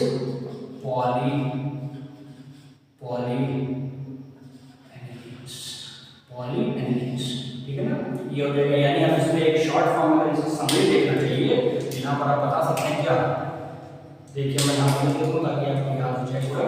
देखिए डीएनए क्या था, डीएनए पर आपने बता दिया बेटा प्लस चार्ज होता है, डीएनए पर कौन सा चार्ज हो गया, नेगेटिव चार्ज, ठीक है ना। प्रोटीन आपने फिर लिया, प्रोटीन पर कौन सा चार्ज होगा आपने बताया है, पॉजिटिव चार्ज। ध्यान से देखिएगा, ये दोनों आपस में क्या बनाते थे, न्यूक्लियोसोम बनाते थे। ये आगे क्या बनाएगा, न्यूक्लियोसोम के आगे क्रोमैटिन बनाता है। याद देखते रहिए, जो चीज में पूरा डायग्राम बना रहा हूं, क्रोमैटिन बना दिया। अब क्रोमैटिन क्या बनाता था, सोलेनॉइड वाला पार्ट, यहाँ पर डेट करके लिख सकते हैं क्या, सोलेनॉइड स्ट्रक्चर बनाएगा, ठीक है ना। अब सोलेनॉइड स्ट्रक्चर क्या बना सकता है, आगे देखेंगे, क्रोमैटिन बनाता है, क्रोमैटिन फाइबर। और ये क्या बना सकता है, अभी बताया हमने, क्रोमोसोम बनाता है। यानी हमने इसमें ये बताया कि जैसे मान लेते हैं कि आपको हम यहाँ पर ऐसा लेते हैं, ये देखिएगा यहाँ पर ऐसा बनाए, बना लीजिए इसको कर लीजिए H2A, इसको कर लीजिए क्या H3, इसको कर लेते हैं हम लोग क्या H2B, इसको कर लेते हैं क्या H4, ये हो जाता है। और फिर नीचे ही काम करते हैं H3, फिर बना लेते हैं H4, ये H2A, और यहाँ पर क्या हो जाएगा H2B, देखेंगे। यानी हमें बताना है H3, H2A, H4, H2B, ठीक है ना। तो ये पूरा हमारा क्या होता है, यही फिर हमारे क्वेश्चन क्या लिख लेंगे, इसे इसको एक पैक कर देंगे, पैक कर देंगे। और यहाँ पर आप देखेंगे कि बहुत सारी यहाँ पर ऐसे डीएनए से क्या होते हैं, निकलते रहते हैं इस साइड से, ठीक है ना। अब ये जो है डीएनए जो हमारा होता है, अब ये डीएनए क्या होता है, एक दूसरे से जुड़ते भी हैं। अब जो डीएनए एक दूसरे को जोड़ रहे, देखो हमने अभी जो बताया था वही वाला सिस्टम यहाँ पे बताया, देखो हमने कर दिया H2B, H2B, H2A, H2B, H3, H4, ये चार क्या थे, पेयर में पाए जाते थे, और चार थे तो मैंने चार बता दिया, लेकिन पेयर में आपने बता दिया, तो 4 दूनी 8 यहाँ पर भी हो गया। और 8 आपस में क्या होना चाहिए, सब जुड़े रहते हैं, ये सब जुड़े रहते हैं, ठीक है ना। CH3, ठीक है ना, ये हो जाएगा हमारा। तो ये सब आपको क्या होता है, ये जुड़े रहते हैं, और ये सब जुड़े रहने के साथ साथ क्या बनाते हैं, तो 4 ये 4 टोटल कितने होंगे, 8, यानी ऑक्टामर बन गया। और इसी ऑक्टामर में क्या करते हैं, इसको सारे तरफ से कौन घेर कर रखता है, DNA, जिसके ऊपर क्या चार्ज है, नेगेटिव चार्ज है। क्यों, क्योंकि उस फास्फोरिक अम्ल की वजह से, फास्फोरिक एसिड है उसमें, उस फास्फोरिक एसिड की वजह से उस पर क्या है, नेगेटिव चार्ज है, और DNA चारों तरफ से उसको रैप कर देता है। और बाद में क्या करते हैं कि दो DNA जो ऊपर बाहरी लड़ी है, इनको जोड़ने वाला एक प्लग था, ये छोड़, तो ये छोड़ का कुछ और काम नहीं होता है, क्या काम करता है, क्लोरोफिल क्या करता है, प्लग करने का काम करता है। ध्यान दीजिए इसको, तो ये हमारा हो जाता है न्यूक्लियोसोम का। अगर हमें जनरल स्ट्रक्चर जानना चाहिए तो ये हम बना सकते हैं। यहाँ तक मेरे साथ समझ आ रहा होगा आपको, जल्दी से इसे साढ़ी।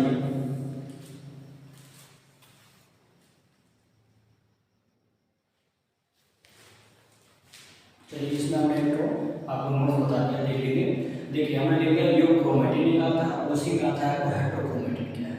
तो कुछ नहीं, वैसे क्रोमेटिन के भाग होते हैं। क्या होता है कि जब हम लोग क्या करते हैं कि इसको DNA को सबसे पहले स्टैंड करते हैं, देखना चाहते हैं कि DNA का कौन सा पोजीशन लूज है, कौन सा कंडेंस है, क्या है, सब कुछ पता करना, तो आपको स्टैंड करना पड़ता है। उस स्टैंड का नाम होता है क्या, उस स्टैंड का नाम है फ्यूजन।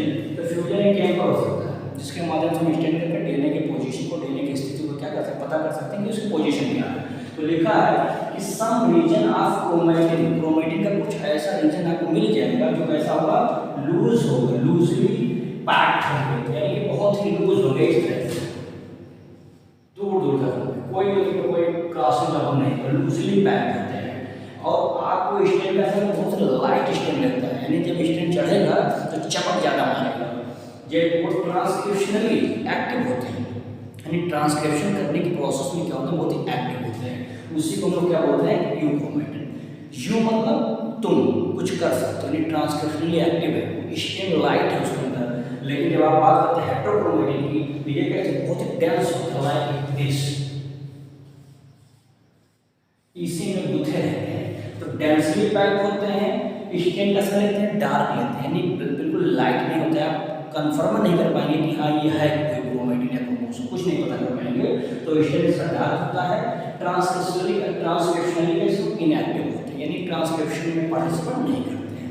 तो ये हो गया DNA stand by the fusion. अभी मैंने बता दिया, इस नोट को जल्दी से आप लोग बताइए।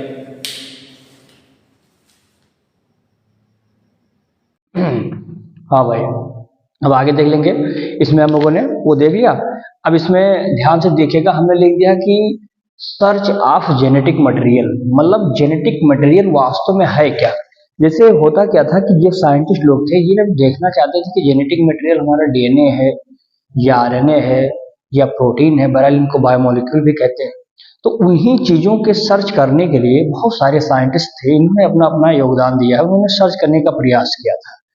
मैं उसी के बारे में बात करने वाला हूँ। जैसे इसमें दो सबसे इम्पोर्टेंट है, जैसे हार्सी एंड चेज़े का है, ठीक है ना, और उसके बाद अभी आप देखेंगे उसमें ग्रिफिथ का सबसे इम्पोर्टेंट मैं मानकर चलता हूँ कि ये आने का चांसेस है कि हाँ सकता है ग्रिफिथ या हार्सी एंड चेज़े, दो में से एक कोई आपको मिल सकता है एग्जाम में। क्लियर है बात।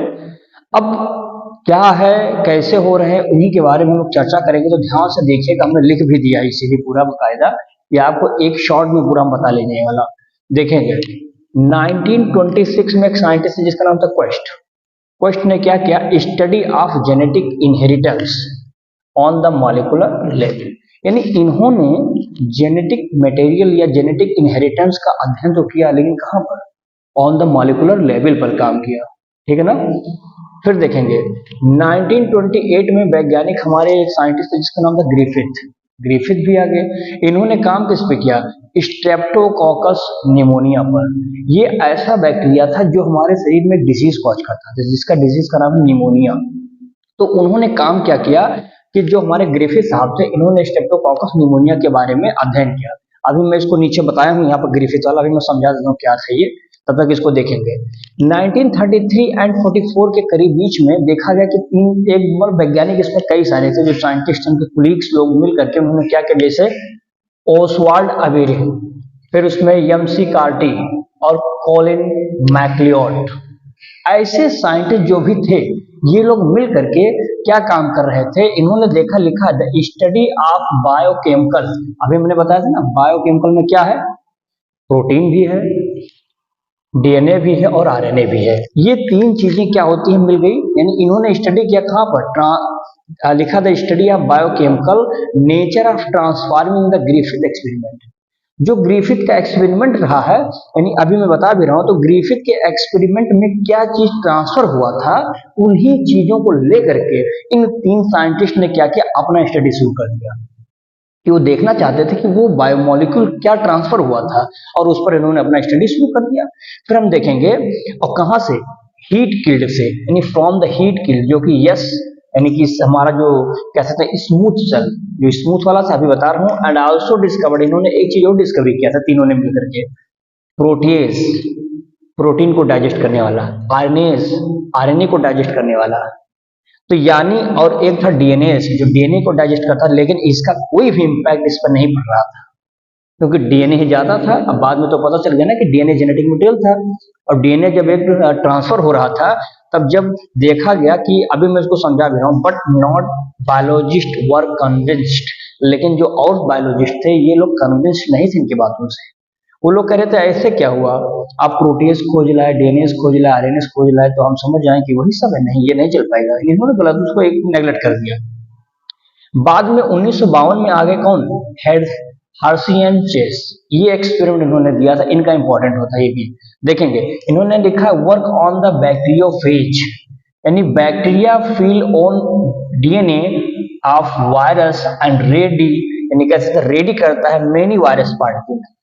देखिए बैक्टीरियोफेज आप जानते हैं कि those virus which can infected या किल भी कर सकता है किसको, बैक्टीरिया को, उसको बैक्टीरियोफेज कहते हैं। एक वायरस होता है, इस वायरस को करते क्या है कि बैक्टीरिया के अंदर जब ये जाता है तो बैक्टीरिया इसके वायरस को, यानी वायरस के डीएनए को अपना समझ करके वो उसकी कॉपी तैयार करने लगता है। अब उसे पता ही नहीं है कि ये मेरा है, ये बैक्टीरियोफाज का है, यानी उसकी कॉपी बना रहे हैं। बहुत सारी, मैंने लिखा ना कि ready the many virus particle, बहुत सारे पार्टिकल तैयार कर देता है।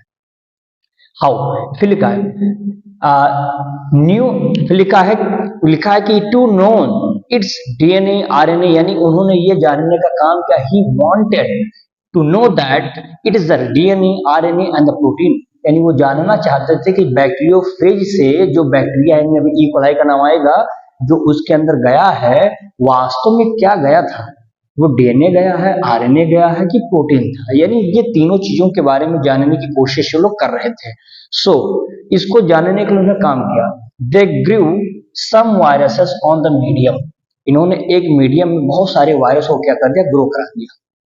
दैट कंटेन, जिसमें क्या था, रेडियो एक्टिव, एक में रेडियो एक्टिव फास्फोरस था। अब आप जानेंगे अगर फास्फोरस था तो वहां पर वो डीएनए था, एक आएगा भी, and other radio active sulphur, और जो सल्फर वाला था उसमें प्रोटीन था।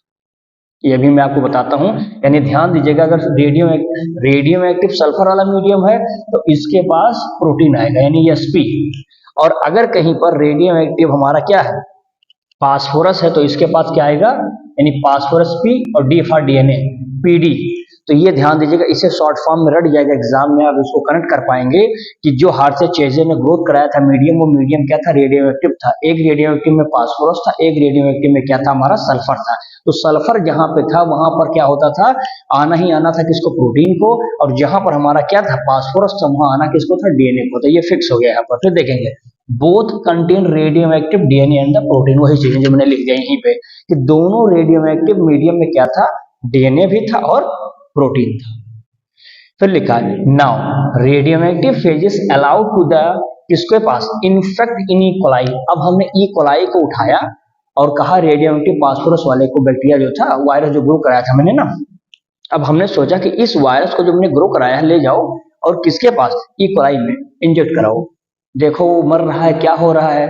अगर डीएनए होगा तो पता चलेगा, आरएनए होगा तो पता चलेगा। तो इन्होंने इन्फेक्ट करा दिया किसको, ई कोलाई में। वायरल कोट उसकी क्या होती है, जब वो उसके अंदर एंट्री करता तो उसके शरीर के ऊपर जो कोट चढ़ा होता है, जो कैप्सिड होता है, वो हट जाता है, यानी वायरल कोट हट जाता है, रिमूव हो जाता है। कहां से, फ्रॉम द बैक्टीरिया। और बैक्टीरिया जो है, बैक्टीरिया से जब वायरल कोट हट जाता है तो उस प्रोसेस को हम लोग बोलते हैं एजिटेटिंग इन ब्लेंडर, यानी एजिटेटिंग इन ब्लेंडर के माध्यम से क्या होता है, वो कोट हट जाता है, and virus particle were separated from bacteria. और जब बैक्टीरिया से वायरस के पार्टिकल क्या होते हैं, जब अलग हो जाते हैं, ठीक है ना, तो इसको स्पाइनिंग बोलते हैं। देखिए तो इसको क्या कहते हैं, स्पाइनिंग इन द सेंट्रीफ्यूज, एक प्रोसेस है सेंट्रीफ्यूज, उसी प्रोसेस के द्वारा स्पाइनिंग के माध्यम से क्या होते हैं, सेपरेट हो जाता है कौन, वायरस का जो पार्टिकल होता है, किससे, बैक्टीरिया से, ठीक है ना। Bacteria which infected with the virus, जो बैक्टीरिया हमारा इन्फेक्ट हुआ किससे, वायरस से, क्या था, that had radium active, that is the transfer of the DNA, यानी इन्होंने कहा कि उसके पास डीएनए वाला जो भाग था, यानी डीएनए मतलब क्या हो गया, देखेंगे फास्फोरस, यानी रेडियम एक्टिव फास्फोरस वाला जो वायरस था वही इन्फेक्ट कर दिया किसको, ई कोलाई को, जिससे पता चल गया कि ये वायरस अगर इन्फेक्ट किया है, यानी ये फास्फोरस इसमें क्या था, पाया जाता था, अर्थात इसमें डीएनए है। पहले से इसको साइंटिस्ट लोगों ने इसको क्या कर दिया था, उस पर लैंडमार्क लगा दिया था कि हाँ अगर फास्फोरस रहेगा तो डीएनए जाएगा, और अगर सल्फर गया कहीं वायरस का बैक्टीरिया के अंदर तो जान जाना कि वो क्या गया, प्रोटीन को लेकर गया है। तो प्रोटीन वाला नहीं गया था, ये हमारा जो फास्फोरस वाला था ये प्रवेश कर गया, एंट्री कर गया था, जिससे कंफर्म हो गया कि साहब ये कुछ और नहीं गया, वो डीएनए ही ट्रांसफर होता है, ट्रांसफर हुआ है। तो उसी के बारे में इन्होंने बता दिया, लिखा है। फिर देखेंगे यहाँ पर इनकी बातें आपको समझ में आ गई हूँ। अब मैंने लिखा है थोड़ा सा यहाँ पर देखेंगे ग्रिफिथ का एक्सपेरिमेंट। ग्रिफिथ ने जानना चाहा कि हम एक बैक्टीरिया को ग्रो कराते हैं, एक मीडियम लिया जिसका नाम बैक्टीरिया का क्या था, स्ट्रेप्टोकाकस निमोनिया। स्ट्रेप्टोकाकस निमोनिया एक डिजीज कॉज करता था जिसका नाम था निमोनिया। अब उसको जब ग्रोथ कराया गया इस स्ट्रेप्टोकाकस निमोनिया को, तो दो मीडियम में ग्रोथ हुआ। देखिए जब ग्रोथ हमने मीडियम में कराया तो हमारे पास एक मिला कौन सा, यस स्ट्रेन, जिसका मतलब होता है स्मूथ, एक होता है आर स्ट्रेन, तो ये हो जाता है रफ स्ट्रेन, ठीक है ना। जो स्मूथ होता है ये बड़ा खतरनाक होता है, वायरुलेंट होता है, रोग यही करेगा, डिजीज यही कॉज करेगा, होता कहते हैं शाइनिंग कॉलोनी होती है, बहुत चमकीली कॉलोनी बनेगी इसकी। और जो हमारा आर स्ट्रेन होता है जो रफ होता है, तो रफ लोग किसी को कुछ करते नहीं है, बेचारे कहते हैं हम खुद रफ हैं, किसी को डिस्टर्ब क्यों करेंगे, तो वही काम यहाँ पर करता है। ये जो बैक्टीरिया था आर स्ट्रेन वाला, ये किसी को कोई डिजीज कॉज नहीं करता था, यानी हमारा कैसा था, नॉन वायरुलेंट था। क्लियर है मामला यहाँ तक। अब देखेंगे फिर आ गया, कहा गया कि चलो हम इसको एक्सपेरिमेंट करते हैं। तो एक्सपेरिमेंट आप जानते हैं कि पहले डायरेक्टली ह्यूमन पे तो करेंगे नहीं, हम लोग क्या करते हैं, माइस पे कर लेंगे या फिर बंदर पे कर देंगे, क्योंकि इनकी कुछ सारी जो बॉडी पार्ट्स इंटरनली होते हैं कहीं ना कहीं ह्यूमन से मैच करते हैं। तो हम लोगों ने अपना एक्सपेरिमेंट माइस पे करना शुरू कर दिया। तो इन्होंने देखा, ग्रिफिथ ने, कि माइस अगर हम इन्फेक्टेड करते हैं किसके द्वारा, आर स्ट्रेन वाले को, तो मैंने आर को लिखा है ना, नॉन वायरुलेंट, डिजीज नहीं करेगा।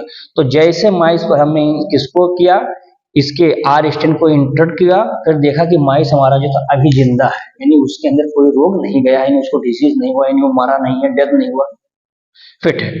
फिर देखा, कहा ठीक है, यानी आर वाला हमारा वायरुलेंट नहीं। फिर हमने कहा इसी माइस को हमने कहा कि चलिए हम इस बार यस स्ट्रेन पे करते हैं। यस स्ट्रेन आप देख पा रहे होंगे कि वायरुलेंट है, घातक है ये।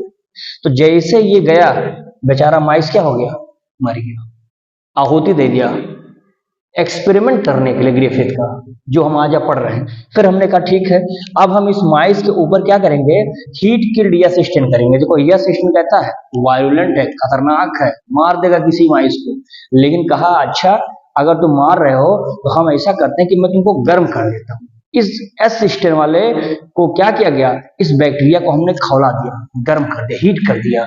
जैसे हीट किया ये वाला मर गया, लेकिन फिर भी हमने कहा अब भी माइस के ऊपर उसके जूस को एक प्रकार से समझो इंजेक्ट करके और उसके माइस के शरीर में क्या कर एंट्री करा दिया, देखा कि मरेगा नहीं मरेगा।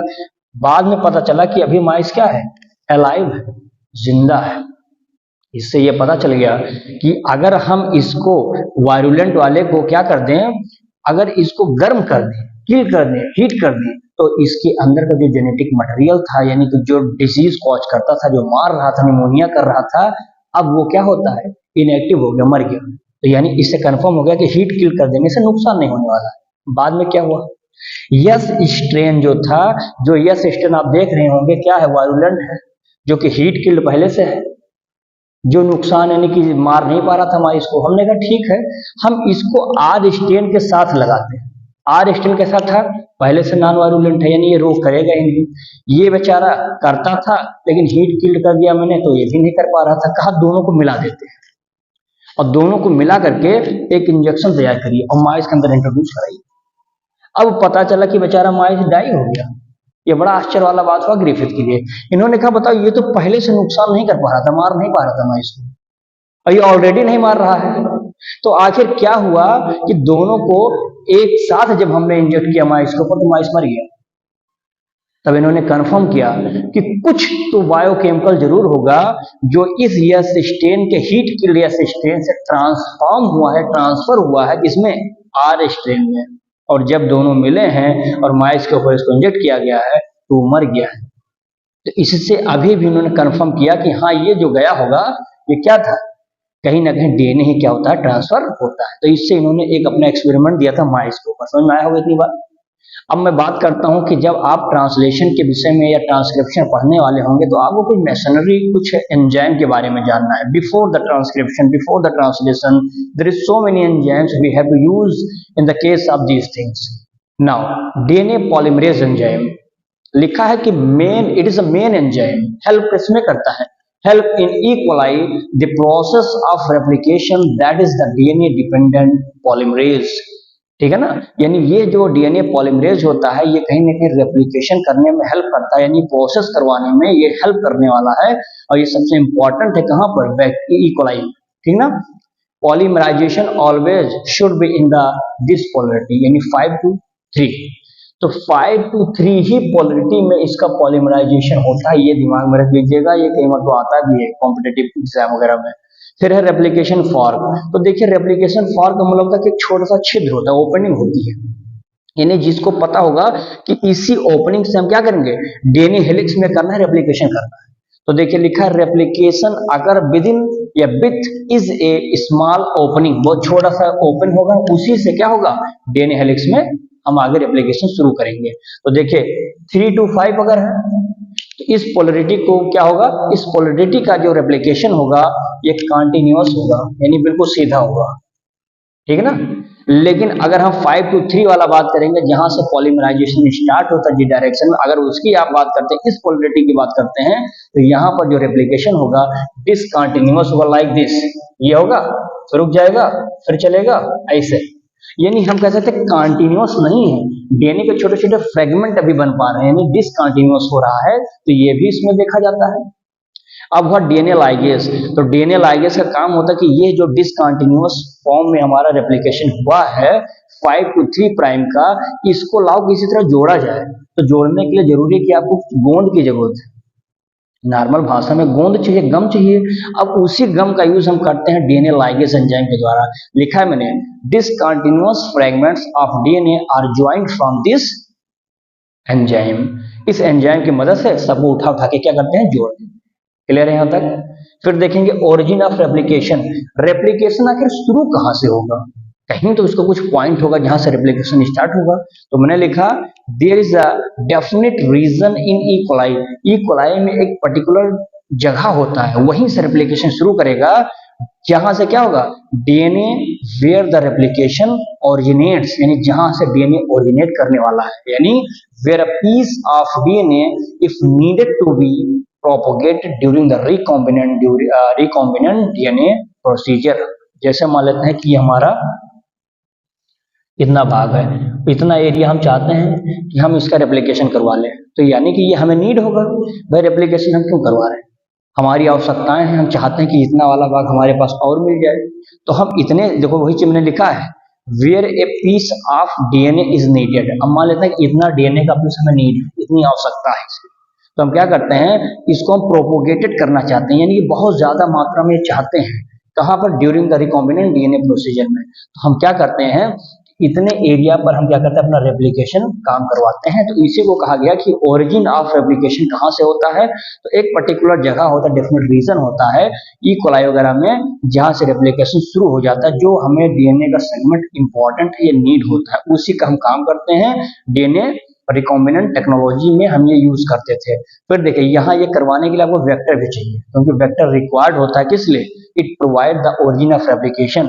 वेक्टर में ओरिजिन ऑफ रेप्लिकेशन क्या होता है, पाया जाता है। समझ में आया होगा, बहुत अच्छे से मैंने आपको इसीलिए एक्सप्लेन कर दिया पूरी चीजें। जल्दी से इसका स्क्रीनशॉट लीजिए।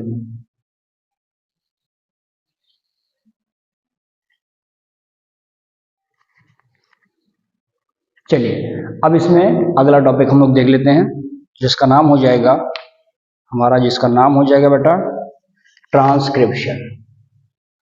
ट्रांसक्रिप्शन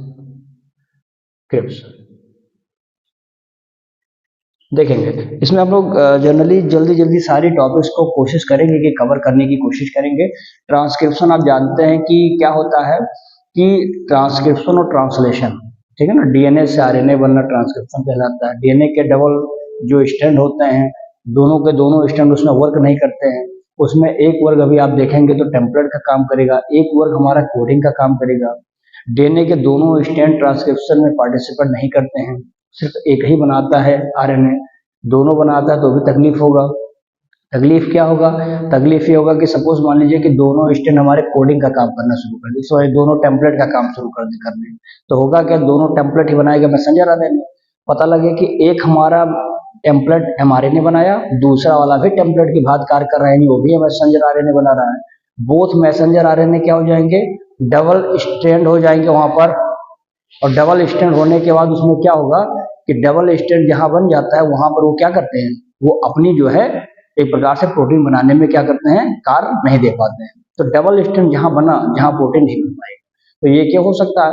एक ये हो सकता है कि मान लीजिए कि हमको बनाना है क्या, प्रोटीन बनाना है, तो एक ही सेगमेंट क्या करेगा, एक न्यूक्लिक एसिड को कोड करेगा। पता लगेगा कि वही न्यूक्लिक, वही कोड जो है दूसरा जो है क्या बनाएगा, वही सेम प्रोटीन का फॉर्मेशन कर देगा।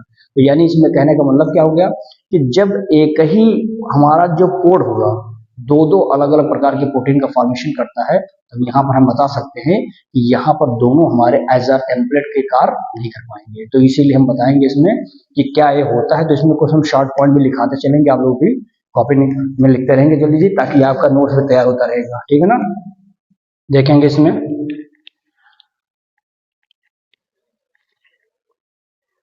Transfer of one strand of transfer of one strand DNA of transfer of one strand of DNA into RNA. मतलब डबल स्टैंड तो होगा, लेकिन डबल स्टैंड दोनों कार्य नहीं करेंगे, उसमें एक ही सिंगल स्टैंड क्या काम करेगा, ये किसमें चेंज हो जाएगा, आरएनए में बदल जाएगा। वही चीज आपने लिखा है, तो पहला पॉइंट हो गया। दूसरे पॉइंट पर हम लिख सकते हैं हियर कॉम्प्लीमेंट्री गवर्न। यहाँ पे कॉम्प्लीमेंट्री गवर्न करता है किस बात को, ही process govern process of transcription की बातें करता है, ठीक है ना।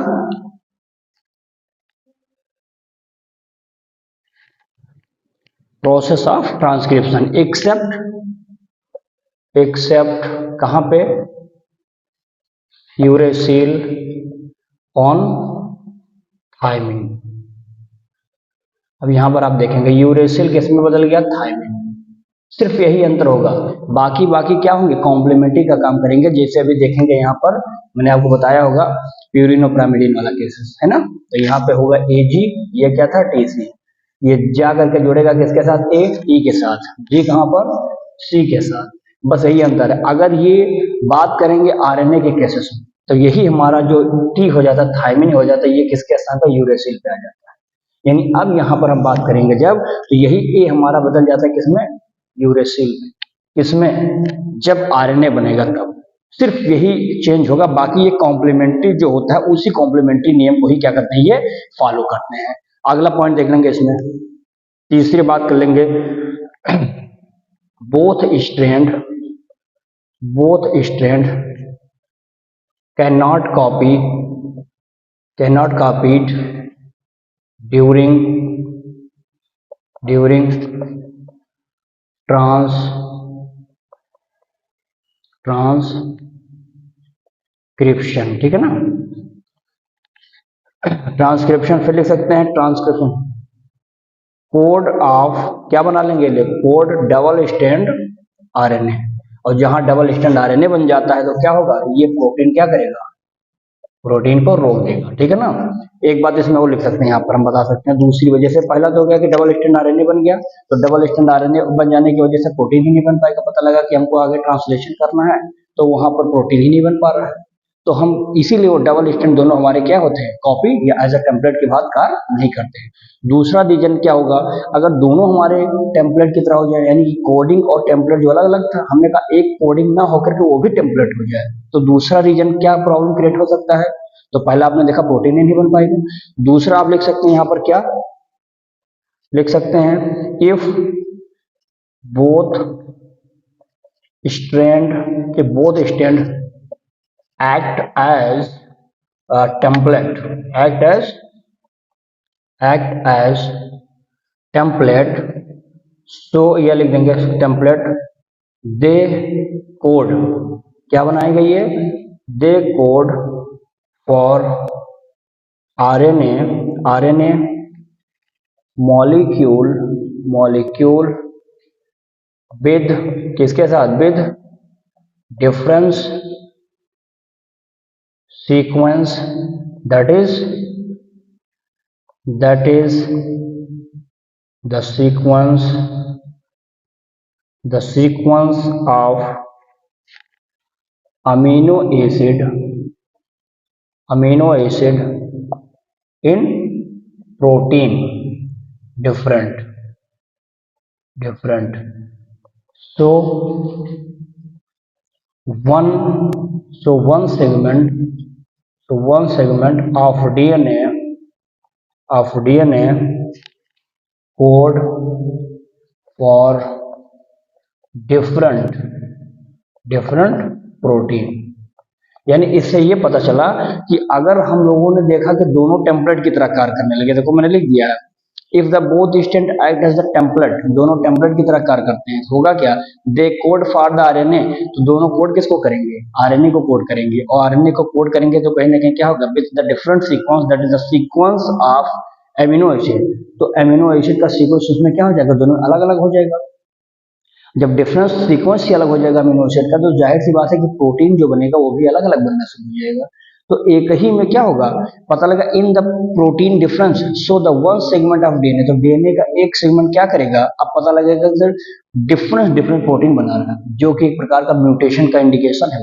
और म्यूटेशन हो गया तब तो बहुत दिक्कत हो जाएगी, सारी की सारी मेटाबॉलिक एक्टिविटीज जो हो रही हैं सबका सब धीरे धीरे रुक जाएगा। यहाँ पे एक चीज यहाँ पर और लिख सकते हैं, यहाँ पर आप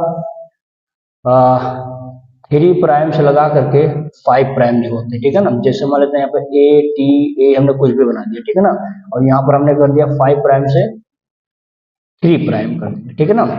अब यहाँ पर आप देखेंगे यही वाला हमारा जो होता है क्या बनाएगा, ये टेम्पलेट होता है, ये टेम्पलेट होता है, और ये वाला हमारा क्या हो जाएगा बच्चा, कोडिंग स्ट्रैंड होता है। ये अगर टेम्पलेट और टेम्पलेट क्या बनाता है, mRNA, ये mRNA बनाएगा, और यहां पर लिख देंगे कि ये mRNA नॉट फॉर्म्ड करेगा, यही तो होगा इसका। इसको देखा आपने, अब इसमें जैसे इसमें सॉल्व लीजिए जल्दी से इसका, तब आगे और बता दें, जल्दी लीजिए।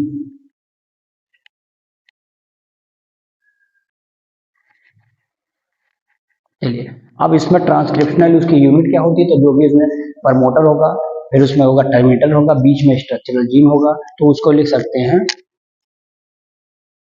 ट्रांसक्रिप्शनल यूनिट, इसको भी हटा देंगे।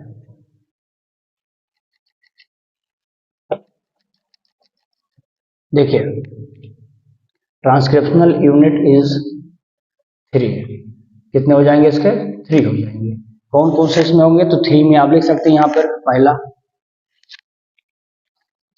ए प्रोमोटर, क्या होता है, प्रमोटर हो जाएगा। दूसरा यहाँ पर लिख सकते हैं किसके बारे में था, स्ट्रक्चरल जीन होता है। और तीसरा क्या बता सकते हैं, ए टर्मिनेटर होगा, ये टर्मिनेटर का काम करता है। यानी इसमें आप बता सकते हैं, जैसे मैं यहाँ पर आपको फिगर के उससे समझा देता हूँ, देखेंगे यहाँ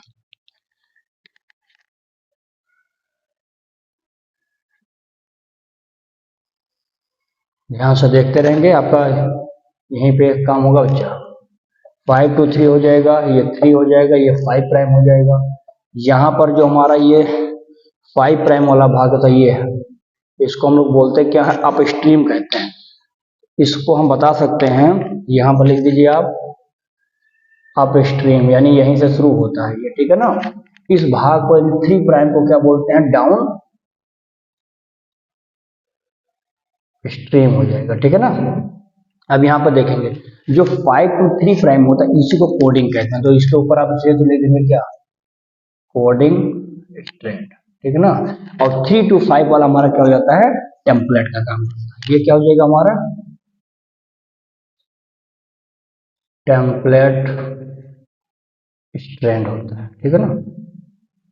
अब यहाँ पर आप क्या कर देंगे, कुछ इसमें स्ट्रक्चर जीन दिखा देंगे, जीन दिखा देंगे, यानी इसमें हम ए है, जी है, टी है, सी है, ए है, ये सब क्या हो जाते हैं हमारे स्ट्रक्चरल जीन के रूप में इसको हम लोग बता देते हैं, ठीक है ना। अब होता क्या है यहाँ पे, एक चीज इंपॉर्टेंट चीज आपको ये जानना है कि ये जो भाग होता है ये वाला, इस प्राइम पर आपको देखने को मिलेगा एक फैक्टर होता है, यहाँ पर भी एक फैक्टर होता है। इसको क्या बोलते हैं बेटा, तो इसको बोलते हैं प्रमोटर। क्या बोलते हैं, प्रमोटर कहते हैं। ब्रैकेट में चलो लिख दीजिए, हियर ट्रांसक्रिप्शन स्टार्टेड, यहीं से ट्रांसक्रिप्शन क्या होता है, प्रमोटर से स्टार्ट हो जाता है। अभी इसमें आकर के जुड़ेगा एंजाइम, और जैसे एंजाइम इससे जुड़ेगा इसको एक्टिवेट कर देगा और यहाँ से क्या होगा, ट्रांसक्रिप्शन शुरू हो जाता है। और वहां पर ट्रांसक्रिप्शन कहाँ तक करना है, क्या आप हमेशा ट्रांसक्रिप्शन कहीं पे कहीं तक शुरू कर देंगे, नहीं। एक ऐसा स्थिति आएगा, किसी पोजीशन आएगी when you have to stop the transcription, so there is another factor has been include in this strand, that is the terminator. तो इसका नाम क्या हो जाएगा, टर्मिनेटर के नाम से जाना जाता है। लिख सकते हैं यहाँ पर ट्रांसक्रिप्शन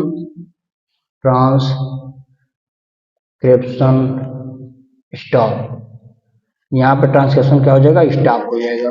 बात को समझ आ रही, बातें क्या है मैंने बताया, हमने बताया ये प्रमोटर वाला भाग होता है, ये वाला टर्मिनेटर होता है। बीचों बीच में क्या होता है, स्ट्रक्चर जीन पाए जाते हैं, और ये ऊपर वाला जो हमारा यानी 5 to 3 प्राइम है, that is called as the coding strand, 3 to prime is called as the template. यही टेम्पलेट अभी आगे क्या बनाएगा, मैसेंजर आरएनए बनाएगा। तो अभी जो मैंने क्वेश्चन किया था कि ये टेम्पलेट जो है ये आगे मैसेंजर आरएनए बना रहा है, ये समझ आ रहा है, और वही हमको चाहिए, तो ये भी क्यों नहीं बना रहा है, ये क्यों कोडिंग बन गया, क्योंकि ये कोड कुछ करता है नहीं। तो यहाँ पर देखेंगे हम चाहते हैं कि ये कोडिंग इसमें ये भी टेम्पलेट की तरह कार्य करे, तो कोई दिक्कत होगा तो दोनों दिक्कतें मैं बता दिया था कि डबल स्टैंड आरएनए, ये भी एमआरएनए बनाएगा, वो भी एमआरएनए बनाएगा, दोनों का बन जाएगा। क्योंकि इसमें एक क्वेश्चन आता है, क्वेश्चन का तो उसको जाने रखिएगा, कोडिंग स्टैंड हमेशा जो होता है इस टेम्पलेट के द्वारा बने हुए मैसेंजर आरएनए के बिल्कुल इक्वल होता है।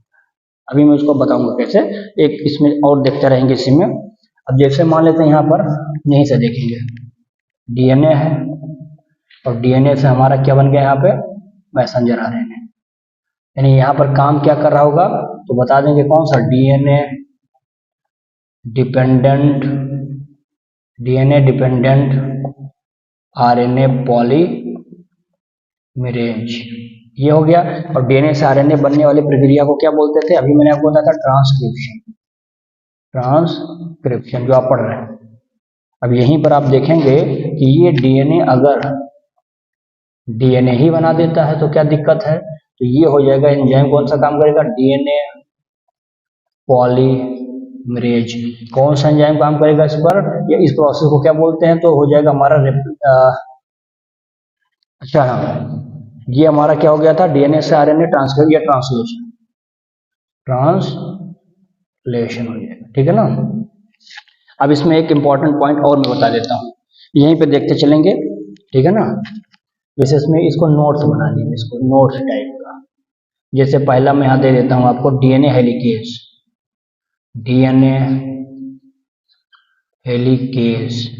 अब डीएनए हेलिकेज एंजाइम आ गया। डीएनए हेलिकेज क्या करता है, ये हेलिक्स को ओपन कराता है, जो डबल हेलिक्स होता है तो गुथे रहते हैं इसे आपस में, इसको कोई तो होना चाहिए एंजाइम जिसको ओपन करके अलग कर दे। तो यानी हम कह सकते हैं कि इट ओपन द हेलिक्स, लिख लीजिए यहीं पे, ये क्या करता है, ओपन द हेलिक्स। बहुत शॉर्ट फॉर्म में बता रहा हूँ, समझ के चलेंगे इसको। अगला मैं एंजाइम आपको दे देता हूँ, यहीं पे आता है आरएनए सॉरी इसको रहने दीजिए, नहीं तो अभी ये आइसोमरेज। ये क्या करता है, इसके ऊपर जो हेलिक्स होता है, इसके ऊपर जो स्ट्रेस होता है, उस स्ट्रेस को और उस मेंटेनिंग को मेंटेन करने का काम करता है। तो यहां पर लिख दीजिए लेस द, या लिख दीजिए रिमूव द स्ट्रेस। क्या करता है, स्ट्रेस को कम करता है एंड मेंटेन, क्या करता है, मेंटेन करने का काम करता है। ठीक है ना। अब यहां पर कहिए तो एक और यही बता देता हूं, डीएनए प्राइमेज। डीएनए प्राइमर्स या डीएनए प्राइमेज का काम होता है कि जो भी प्राइमर होता है उस प्राइमर को ला करके अटैच करवा देता है। प्राइमर जब अटैच करता है तो रेप्लिकेशन भी कहीं ना कहीं शुरू हो जाता है। तो इसको सीधा ले लेंगे, यहाँ पे क्या लिख देंगे,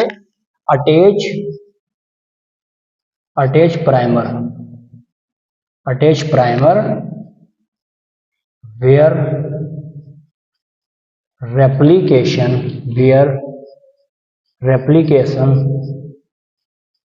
स्टार्टेड। क्या होता है, ये स्टार्टेड हो जाता है। तो हमने देखा कि डीएनए प्राइमेज का काम क्या होता है, अटैच करता है प्राइमर को, जिससे क्या दिक्कत होती है, जिससे रेप्लिकेशन क्या होता है, स्टार्ट हो जाता है। इसी में चाहिए तो मैं आपको एक और बता देता हूँ। अच्छा, यहीं पे देख लीजिए ताकि आपको ये वाला पॉइंट तो धरे हो जाए। देखेंगे यहाँ पर, यहीं पे मैं इसको बना देता हूँ। ठीक है ना, बना देता हूँ इसको। 3 हो गया था उधर, ये चौथा पॉइंट बना देता हूँ, डीएनटीपीएस। ठीक है ना, डीएनटीपीएस, इसको लिख सकते हैं हम लोग क्या, डीऑक्सीनाइट्रो ट्राइफॉस्फेट। डीऑक्सीनाइट्रो ट्राइफॉस्फेट।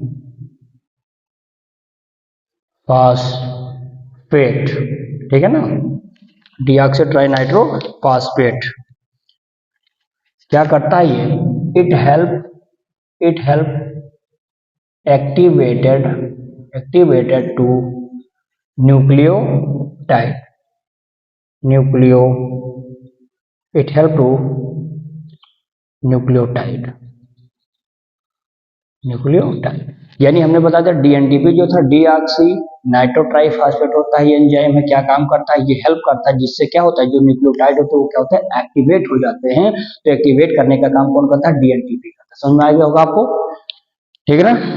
अब यहाँ पे एक चीज और मैं बता देता हूँ, 5वां पॉइंट देख लीजिए, डीएनए लाइगेज। अब डीएनए लाइगेज एंजाइम कितनी मरतबा आपको बताया है, अभी पढ़ा ही था तुरंत। जो डिसकंटिन्यूस वाले थे, छोटे छोटे टुकड़े डीएनए के थे, उसको जोड़ने का काम करता था, है ना। तो वही काम यहाँ पर डीएनए लाइगेज एंजाइम भी करेगा। क्या लिखेंगे, ये हेल्प करता है, it help to attach of DNA parts. यानी डीएनए के पार्ट्स को क्या करता है, ये जोड़ने का काम करता है। समझ में आ गया अपनी बात, जल्दी से इसके साथ लीजिए।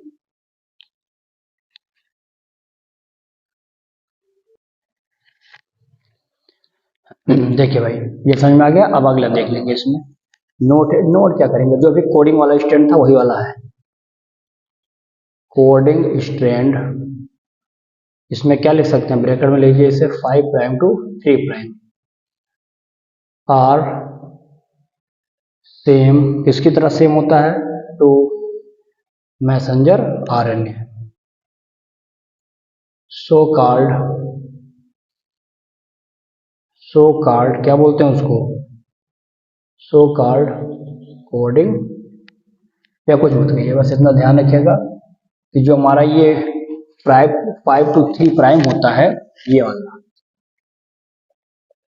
जिसको कोडिंग कहते हैं, ये कोडिंग वाला भाग है। और ये जो होता है 3 to 5, ये क्या कहलाता है, ये टेम्पलेट वाला भाग। ठीक है ना। ये जो होता है कहीं ना कहीं इसके इक्वल होता है। वो कैसे होता है इसको भी बता ही देता हूँ, देखेंगे। ACGAT। ठीक है ना। अब यहाँ पर इसका अपोजिट करिए, कॉम्प्लीमेंट्री बनाइए। तो अभी मैंने आपको बताया था AGTC वाला, A का T से आया, G का C से आया। लेकिन जहां पर आप देखेंगे कि यहाँ पर थाइमिन होगा, वहां यूरेसिल हो जाएगा, जब मैसेंजर आरएनए वाले पे लगेगा वहां पर। ठीक है ना। तो यहाँ पर आप देखेंगे A का है, क्या हो जाएगा, T हो जाएगा। C का है तो वहां से अटैच करिए, क्या हो जाएगा, G हो जाएगा, इसका C हो जाएगा, A का क्या हो जाएगा, T, और T का बताइए A। तो ये तो इसका बन गया कोडिंग का और इसका टेम्पलेट हो गया। अब हम चाहते हैं कि इसकी अपनी एक कॉपी तैयार कर दें, सॉरी, अब हम चाहते हैं कि इसका अपना तो एक मैसेंजर आरएनए बन ही जाए, और जो बनेगा मैसेंजर आरएनए वही तो इसका होगा। यहाँ पे देखेंगे टी के लिए क्या हो जाएगा भाई, टी का ए, यानी यहाँ पर आ जाएगा ए, ठीक है ना, इसका सी हो जाएगा, सी पर आइए जी हो जाएगा, टी पर आइए क्या हो जाएगा, ए हो जाएगा।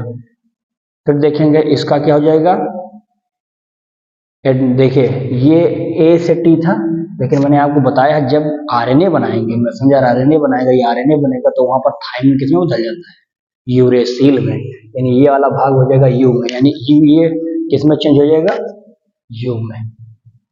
यही चीज आपको चेंज करना है, ठीक है ना। ये हमारा जो बन के तैयार हो जाता है 5 प्राइम टू 3 प्राइम, इसी को हम बोलते हैं क्या, मैसेंजर आरएनए कहा जाता है, ठीक है ना। ए सी जी ए यू टी। अब देखेंगे यहाँ पर, देखिए क्या आपको कोडिंग स्ट्रैंड और एमआरएनए जो बना है क्या वो सेम नहीं दिखाई पड़ रहा है। देखिए ए सी सी जी जी है, ए है, only change on the thymine to the place of uracil. क्यों, क्योंकि ये हम आरएनए में बना रहे हैं, इसीलिए इसको हमें क्वेश्चन आ चुका है, बोर्ड में आया है कि explain the coding strand are equal to the messenger RNA, how. बढ़िया इसे फिगर बनाइए, एक्सप्लेन कर दीजिए यहाँ पर, ठीक है ना। चलिए अब इसमें हम देखेंगे कुछ एंजाइम्स इसमें आपको मिलने वाले हैं, देखेंगे इसमें, नोट करके लिखेंगे इसमें, नोट नंबर 1 कर लीजिए इसको, पॉलीमरेज एंजाइम। पॉलीमरेज एंजाइम क्या करता है, एक्ट लाइक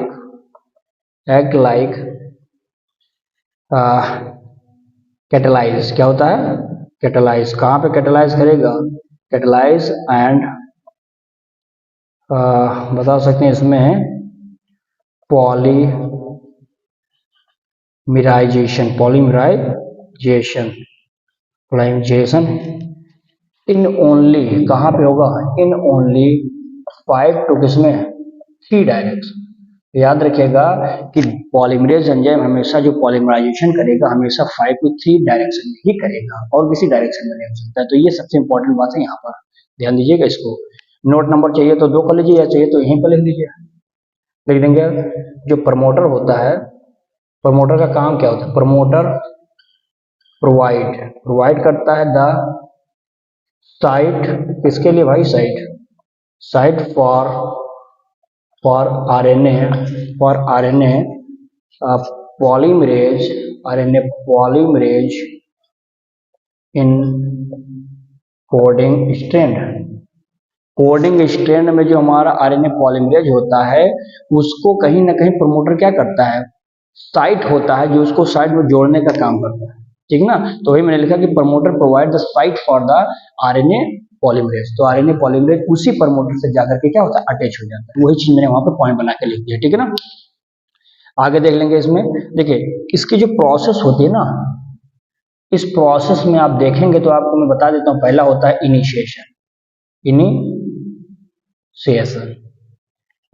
जैसे अभी मैंने आपको बताया ना, ये है 5 प्राइम, ये क्या है 3 प्राइम है, ये क्या है 3 to 5 प्राइम है।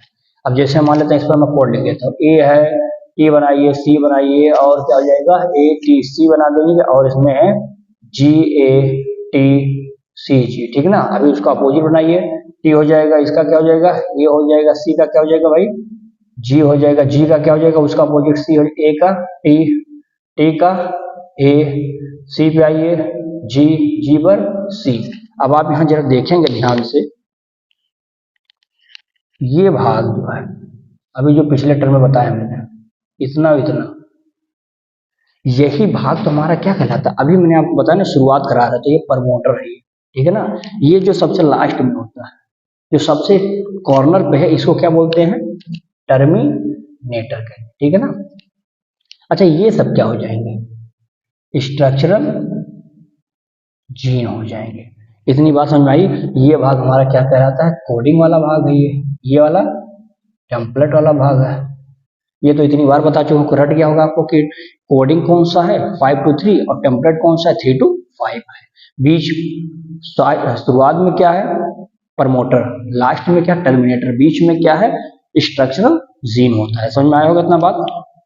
अब देखेंगे इनिशिएशन कराना है तो आपको चाहिए कि हम आरएनए पॉलीमरेज को ला करके यहाँ बाइंड करें, लेकिन आरएनए पॉलीमरेज इसी टर्मिनेटर्स पे लगे, अभी मैंने अब लिखाया है, इसी प्रमोटर पे आकर के आरएनए पॉलीमरेज लगेगा, लेकिन आरएनए पॉलीमरेज एक्टिवेट तभी होगा जब उसके साथ एक सिग्मा फैक्टर आके अटैच हो जाएगा। यानी यहाँ पर लिख सकते हैं आप ऐसे, आरएनए पॉलीमरेज क्या होता है, सिग्मा फैक्टर। यहाँ सिग्मा फैक्टर आएगा और सिग्मा फैक्टर से आप देखेंगे तो ये क्या हो जाएगा, एक्टिवेट हो जाएगा ये, ठीक है ना। ये हो गया हमारा आरएनए पॉलीमरेज और ये हमने बना दिया क्या, एक सिग्मा फैक्टर बना दिया यहाँ पर ऐसे, और दोनों आपस में जोड़ करके क्या बना दिए, आरएनए पॉलीमरेज को सिग्मा फैक्टर ने क्या कर दिया, एक्टिवेट कर दिया। वही चीज हमने यहाँ पर बना करके आपको फिगर में दिखा दिया है। अब देखेंगे, अब जैसे जैसे ये सिग्मा फैक्टर लगेगा तो इनके बीच में ये दोनों जो हमारे डीएनए स्ट्रैंड होते हैं इनके बीच में बबलिंग होगी, बबल बन जाएगा, बबल बनता जाएगा। जैसे जैसे आरएनए पॉलीमरेज जुड़ता चला जाएगा वो जा करके हमारा जो स्टैंड होगा वो बबलिंग आगे बढ़ता चला जाएगा, और फाइनली क्या होगा, ये सिग्मा फैक्टर ये सब क्या होते हैं, बाहर निकल जाते हैं, हमारा मैसेंजर आरएनए को मिल जाता है। देखेंगे आगे। अब यहाँ पर आप ऐसे बनाइए, बबलिंग दिखा दीजिए इसे, देखेंगे यहाँ पर भाई 5 प्राइम, ये 3 प्राइम हो जाएगा, 3 प्राइम हो जाएगा, ये 5 प्राइम हो जाएगा। यहाँ पर आप चाहिए तो सीधा पुल बना दीजिए, यहाँ पर इसे एक्सटेंड कर दिया, ये दोनों जुड़े हुए हैं, ठीक है ना। यहाँ पर ए है, टी हो जाएगा, सी कर दीजिए, जी कर दीजिए, ए कर दीजिए, और ये ठीक है ना। अब यहाँ पर आप जोड़ दीजिए इसका, तो यहाँ पर टी, ए, जी, सी, और ये हो जाएगा क्या, टी, ठीक है ना। उसका मतलब वही है, कॉम्प्लीमेंट्री मैंने यहाँ पर लगा दिया, ठीक है ना। अब ये देखेंगे आप यहाँ पे कि ये बबलिंग होगी, तो जैसे आरएनए पॉलीमरेज जब जुड़ता है तो कुछ चेंजेस आते हैं, उसी चेंजेस को मैं बता देता हूँ। देखो चेंजेस क्या आ सकते हैं, चेंजेस आ सकते हैं आरएनए प्लस सिग्मा फैक्टर सबसे पहले आकर के क्या होते हैं, जुड़े, अटैच हो गया, ठीक है ना। फिर बता सकते हैं यहाँ पे क्या, बबल फॉर्म, क्या होता है, बबल फॉर्म, ठीक है ना। फिर बता देंगे एक पॉइंट और इसमें कि बाद में क्या होता है, सिग्मा फैक्टर रिमूव हो जाता है, क्या हो जाता है, रिमूव हो जाता है। इतनी बातें होती हैं जब आरएनए पॉलीमरेज जुड़ता है। केवल सिग्मा फैक्टर आता क्या करने के लिए, उसको एक्टिवेट करने के लिए आता है, बाकी तो सारी प्रोसेस वही चल रही है ना इसमें। अब इसमें देखेंगे अगली बात, या तो काम करिए इसका आप जल्दी से स्क्रीनशॉट ले लीजिए, तब बताएं, जल्दी कर लीजिए।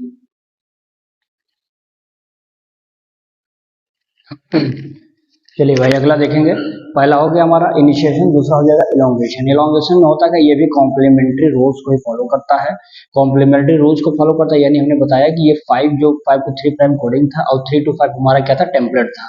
हमने आपको दिखा दिया कि किस तरह से यहाँ पर आकर के हमारा क्या था, आरएनए पॉलीमरेज सिग्मा फैक्टर के साथ अटैच हो जाता था, उसको एक्टिवेट करने के बाद वो चला जाता है, आरएनए पॉलीमरेज जुड़ता है, और आरएनए पॉलीमरेज जुड़ने के बाद ये पूरा का पूरा हमारा क्या होता है, कोड होता है, उसी कोड उसमें पाए जाते हैं। और जो कोड पाया जाता है इसमें जैसे ये देखिए ए, अब ये हमारा ए क्या बनाएगा, अब धीरे धीरे मैसेंजर आरएनए को बनाने के लिए आगे बढ़ने लगेंगे, और यहाँ मैसेंजर आरएनए बनाएगा। फिर हमने देखा, फिर अगले स्टेप हमने देखा कि जिस तरह से ये हमारा आरएनए पॉलीमरेज जुड़ता चला जाता है, ये धीरे धीरे धीरे धीरे जो बबलिंग है ये आगे बढ़ता चला जाता है। वहां पर देखिए थोड़ा आगे आ गया है, ये देखिए कोड ऊपर जुड़ा हुआ है, कॉम्प्लीमेंट्री इसके नीचे लगा हुआ है।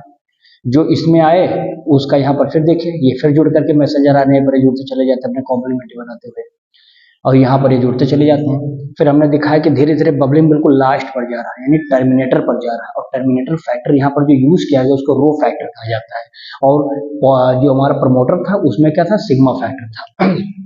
अब यहाँ पे देखा कि किस तरह से जोड़ करके फिर पूरी की पूरी चेन बनती चली आ रही है। अब ये चेन बन रहा है, और फाइनली जो चेन बना है उसी का कॉम्प्लीमेंट्री यहाँ पर आप देखेंगे तो हमारा क्या बन जाता है, मैसेंजर आरएनए यहाँ पर तैयार हो जाता है। और एक चीज और ध्यान देना कि जब इस तरह से हमारा जो मैसेंजर आरएनए बन जाता है तो जरूरी है कि अब इसको हम अलग करने वाले फैक्टर का नाम क्या, टर्मिनेटर। जैसे कि हमारा ये पूरा टर्मिनेटर वाला फैक्टर है, ठीक है ना, जुड़ा हुआ है, और टर्मिनेटर हम चाहते हैं कि इसको अलग करें, तो यहाँ पर ला करके हम एक फैक्टर लगा देंगे, रो फैक्टर लगाएंगे, और रो फैक्टर समझ जाएगा कि अब आगे इनको जाने नहीं देना है, यानी अब वो रेप्लिकेशन धीरे धीरे क्या करेगा, रोकेगा। और यहाँ पर आप देखेंगे तो धीरे धीरे धीरे यहीं पर रोक देता है, और ये सब चलते चले आते हैं, और यहाँ पर ये हमारा पूरा का पूरा क्या बन जाता है, mRNA यहाँ पर तैयार हो जाता है। क्लियर है। अब यहाँ पर हमने एक चीज बताया है कि टर्मिनेटर हमेशा रो फैक्टर में यूज किया जाता है, ठीक है ना। रो फैक्टर का नाम होता है। आफ्टर दैट जब ये सब हो जाता है तो रो फैक्टर आरएनए पॉलीमरेज धीरे धीरे क्या हो जाते हैं, बाहर निकल जाते हैं, आउट हो जाते हैं। और हमको बनेगा क्या मिलेगा, केवल एम मैसेंजर आरएनए मिलेगा, बाकी सारे के सारे रो फैक्टर पॉलीमरेज आरएनए जो भी था ये सब बाहर हो गए। फिर देखेंगे जब हम प्रोकैरियोट की बात करेंगे तो प्रोकैरियोटिक के केस में क्या होता है कि मैसेंजर आरएनए मिलता है, लेकिन वही आप बात करते हैं जब किसमें, यूकैरियोटिक के केस में, तो वहां मैसेंजर आरएनए ना मिलता हुआ वहां पे एचएनआरएनए मिलता है। ये मैं लिखा है एचएनआरएनए। एचएनआरएनए मतलब क्या होता है, हेट्रोन्यूक्लियर आरएनए। अच्छा, हेट्रो मतलब दो चीजें उसमें पाई जाती हैं जो डिफरेंट होती हैं, तो इसमें इसलिए हेट्रो कहा गया because it has the exon and intron.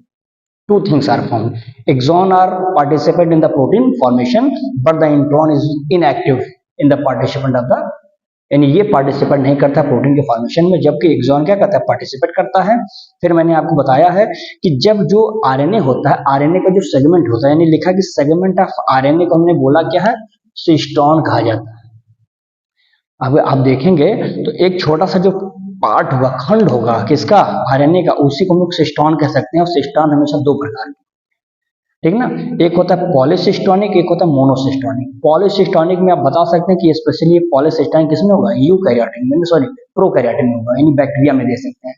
यानी हम कह सकते हैं कि इस single gene code for multiple protein, एक ही जीन है अलग अलग प्रोटीन बना रहा है, तो ये प्रोकैरियोटिक में संभव है, लेकिन हम लोगों में ऐसा नहीं है।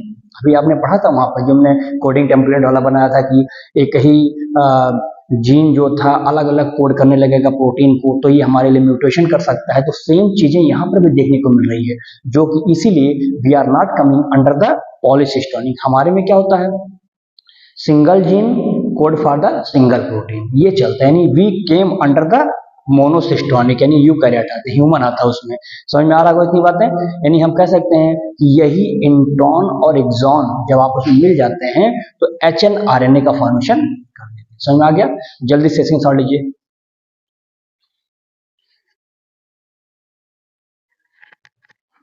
चलिए इसमें एक पॉइंट और देखेंगे, आरएनए पॉलीमरेज इन यूकैरियोट में। हम आरएनए पॉलीमरेज का जो है यूकैरियोट में कैसे देखते हैं, तो इसमें क्या होगा, आरएनए पॉलीमरेज फर्स्ट होता है, सेकंड होता है, थर्ड होता है, सबका काम अलग है। फर्स्ट में ट्रांसक्रिप्ट करता है राइबोसोमल आरएनए का, जो आरएनए पॉलीमरेज सेकंड है ये क्या करता है, एचएनआरएनए, इसको जो भी मैंने बताया हेटेरोन्यूक्लियर आरएनए का फॉर्मेशन करता है, क्योंकि ये it is a precursor of messenger RNA, यही प्रीकर्सर करता है, यानी कैच करता है, पकड़ता है किसको, मैसेंजर आरएनए को। आरएनए पॉलीमरेज थर्ड को देखेंगे, it is transcript the tRNA and snRNA, यानी स्मॉल न्यूक्लियर आरएनए को और ट्रांसफर आरएनए का फॉर्मेशन कौन करता है, आरएनए पॉलीमरेज थर्ड करता है, ठीक है ना। इसका मेथड क्या होता है इसमें, तो देखेंगे सबसे पहले इसमें 5 स्टैंड पर कैपिंग होती है। 5 एंड पर क्या होता है, कैपिंग होता है, यानी इसमें मेथिलेटेड गुआनोसिन ट्राइफॉस्फेट पाया जाता है। मैंने सिंबल लिख दिया MG+P, ठीक है ना। कैपिंग इसी को कहते हैं कि 5 प्राइम पर कैपिंग होता है, तो मैंने लिख दिया मेथिलेटेड गुआनोसिन ट्राइफॉस्फेट यहाँ पर। फिर देखा स्प्लाइसिंग क्या होता है, मैंने आपसे बताया ना कि इंट्रॉन और एक्सॉन दोनों होते हैं। एक्सॉन प्रोटीन को बनाने में काबिल होता है और इंट्रॉन क्या होता है, उस योग नहीं होता, तो इंट्रॉन को काट के बाहर कर दीजिए। तो वही चीज है, किससे काटेंगे, इंडोन्यूक्लियस एंजाइम के द्वारा, जो कि मॉलिक्यूलर सीजर होता है। तो मैंने लिखा है ना, cut of the intron portion with the endonuclease enzyme is called as the splice. Clear है। 3 प्राइम पर या 3 एंड पर टेलिंग, यानी 3 वाले पार्ट पर टेलिंग होता है। किसका टेलिंग होगा, लिखा है पॉलीएसिटिल टेल जो होता है are attached on the 3 prime पर जाकर जुड़ जाता है। उसमें होगा कि क्या जुड़ेगा, तो लिखा है कि एडिनिलेटेड 200 से 300 बेस पर उसमें पाए जाते हैं। एडिनिलेटेड जो होते हैं लगभग 200 से 300 बेस पर जाकर के वह क्या होते हैं, अटैच हो जाते हैं। तो 3 प्राइम पर या 3 इंड पर, सॉरी प्राइम नहीं इंड, 3 इंड पर टेलिंग होता है। 5 पर हमने देखा कैपिंग होता है, और स्प्लाइसिंग क्या हो जाएगा, इंट्रॉन को काट के बाहर निकाल देना हो जाता है। समझ में आ गया होगा। तो जल्दी से इसका स्क्रीनशॉट लीजिए, फिर थोड़ा और देख लेते हैं इसमें।